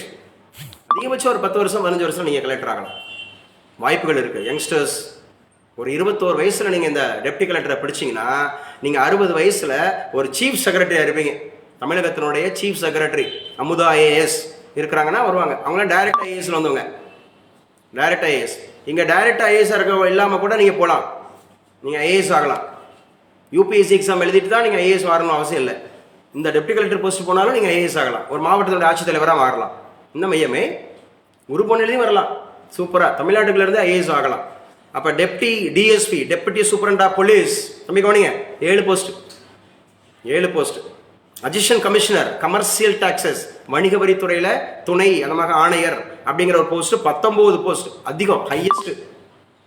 ஒரு கமிஷனராக இருக்கலாம், அசிஸ்டன்ட் கமிஷனராக இருக்கலாம் கமர்ஷியல் டாக்ஸில். கமிஷனர்னால் உங்களுக்கு தனி கெத்து, தனி அந்த மாதிரி இருக்கக்கூடிய உங்களுக்கு அப்படியே பொலீரோ காரு, நல்லா ஒரு சூப்பரானதில் கெத்தாக போய் இறங்கலாம். தனி ஆஃபீஸு, இவ்வளோ பெரிய ஆஃபீஸ் இருக்கும். இப்போ நீங்கள் உட்காந்துருக்கீங்களே, இது வரைக்கும் ஆஃபீஸாக இருக்கும், ஃபுல்லாக ஏசி ரூமில், அவ்வளோ சூப்பராக இருக்கும். விசிட்டு எங்கே போனாலும் விசிட்டுக்கு பூரா அப்படியே பயங்கர மிரட்டி வைப்பாங்க அந்த போஸ்ட்டில், அவ்வளோ போஸ்ட். டிஎஸ்பி பார்த்துருங்க, ஒரு முறை டிஎஸ்பி ஆசைப்படுறவங்க அட்லீஸ்ட் ஒரு முறை டிஎஸ்பி ஆஃபீஸை போய் விசிட் பண்ணுங்கள். அல்லது அவங்களுக்கு தூரத்தில் நின்று ஒரு டிஎஸ்பி வந்தால் எப்படி அவங்களாம், ஐயா சொல்லுங்க ஐயா, இன்ஸ்பெக்டர் நிற்பார் முன்னாடி, ஐயா சொல்லுங்க ஐயா, அவர் அங்கே சப் இன்ஸ்பெக்டர் மிரட்டிகிட்டு இருப்பார், இங்கே டிஎஸ்பி கிட்ட மிரண்டுட்டு இருப்பார். புரியுதுங்களா? அதான் அந்த அதிகாரம், பவர், இந்த பவர்ன்றது. Assistant commissioner, assistant director of rural development 7 post இருக்கு, சரியா? டிஎஸ்பியும், ஸோ ஏடி ஆர்டி அப்படிங்கிறது 7. டிஸ்ட்ரிக்ட் எம்ப்ளாய்மெண்ட் ஆஃபீஸர், ஒரு மாவட்ட அந்த மாதிரி வேலைவாய்ப்பு பதிவு உலகமே உங்கள் கண்ட்ரோலில் இருக்கும். டிஸ்ட்ரிக்ட் எம்ப்ளாய்மெண்ட் ஆஃபீஸர்,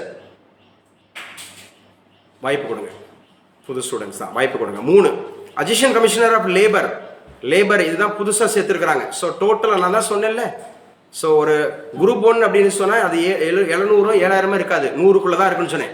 எப்போவுமே 100க்குள்ளே தான் இருக்கும். ஏன்னா ஹையர் போஸ்ட், அருமையான post. You can join, you can. Where there is a will, there is a way. முயற்சி உடையார் இகழ்ச்சி அடையார், வெள்ளத்தனையது மலர் நீட்டம், மாந்தர்தம் உள்ளத்தனையது உயர்வு, ஆக்கம் அதர்வினாய் செல்லும், அசைவிலா ஊக்கம் உடையான உடை. நம்ம படிச்சுட்டு இருக்கிறது தான், இப்போ படித்த ஜிகே தான். பாலிட்டிலேருந்து இவ்வளோ கொஸ்டின்ஸ், ஐஎன்எம்லேருந்து இவ்வளோ கொஸ்டின், ஹிஸ்ட்ரியிலேருந்து இவ்வளோ கொஸ்டின், சயின்ஸ்லேருந்து இவ்வளோ கொஸ்டின், கரண்ட் அஃபேர்ஸ்லேருந்து இவ்வளோ கொஸ்டின். கரண்ட் அஃபேர்ஸ் தான் deciding factor for group 1 group 2, because அந்த சப்ஜெக்ட்லேருந்து தான் உங்களுக்கு ரெலவெண்ட்டாக கேட்பாங்க கொஸ்டின்ஸ்.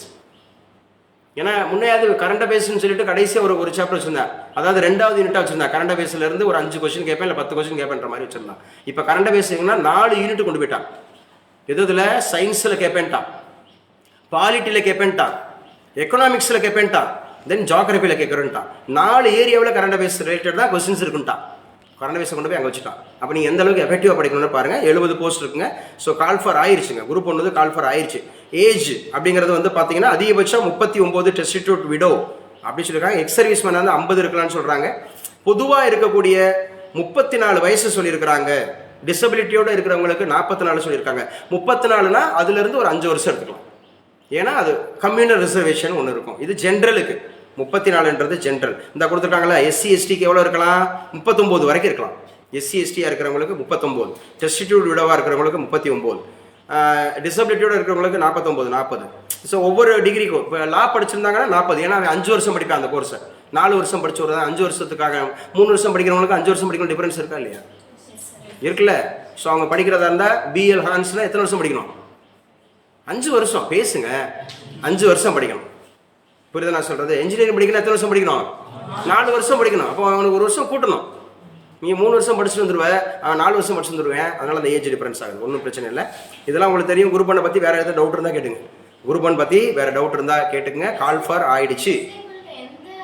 எல்லா டிசேபிள்டுக்கும், எல்லா டிசேபிள்டும் ட்வாப் அப்படிங்கிற மாதிரி இருக்கலாம், ஆர்டிசமாக இருக்கலாம், ஃபிசிக்கலி ஹேண்டிகேப்டுன்னு சொல்லக்கூடிய அந்த டிசார்டரில் இருக்கலாம், ஆர் விஷுவலி இம்பேர்டாக இருக்கலாம், ஹியரிங்காக இருக்கலாம், டம்பாக இருக்கலாம், எல்லாருக்கும் எந்த டிசபிலிட்டி இருந்தாலும் சரி.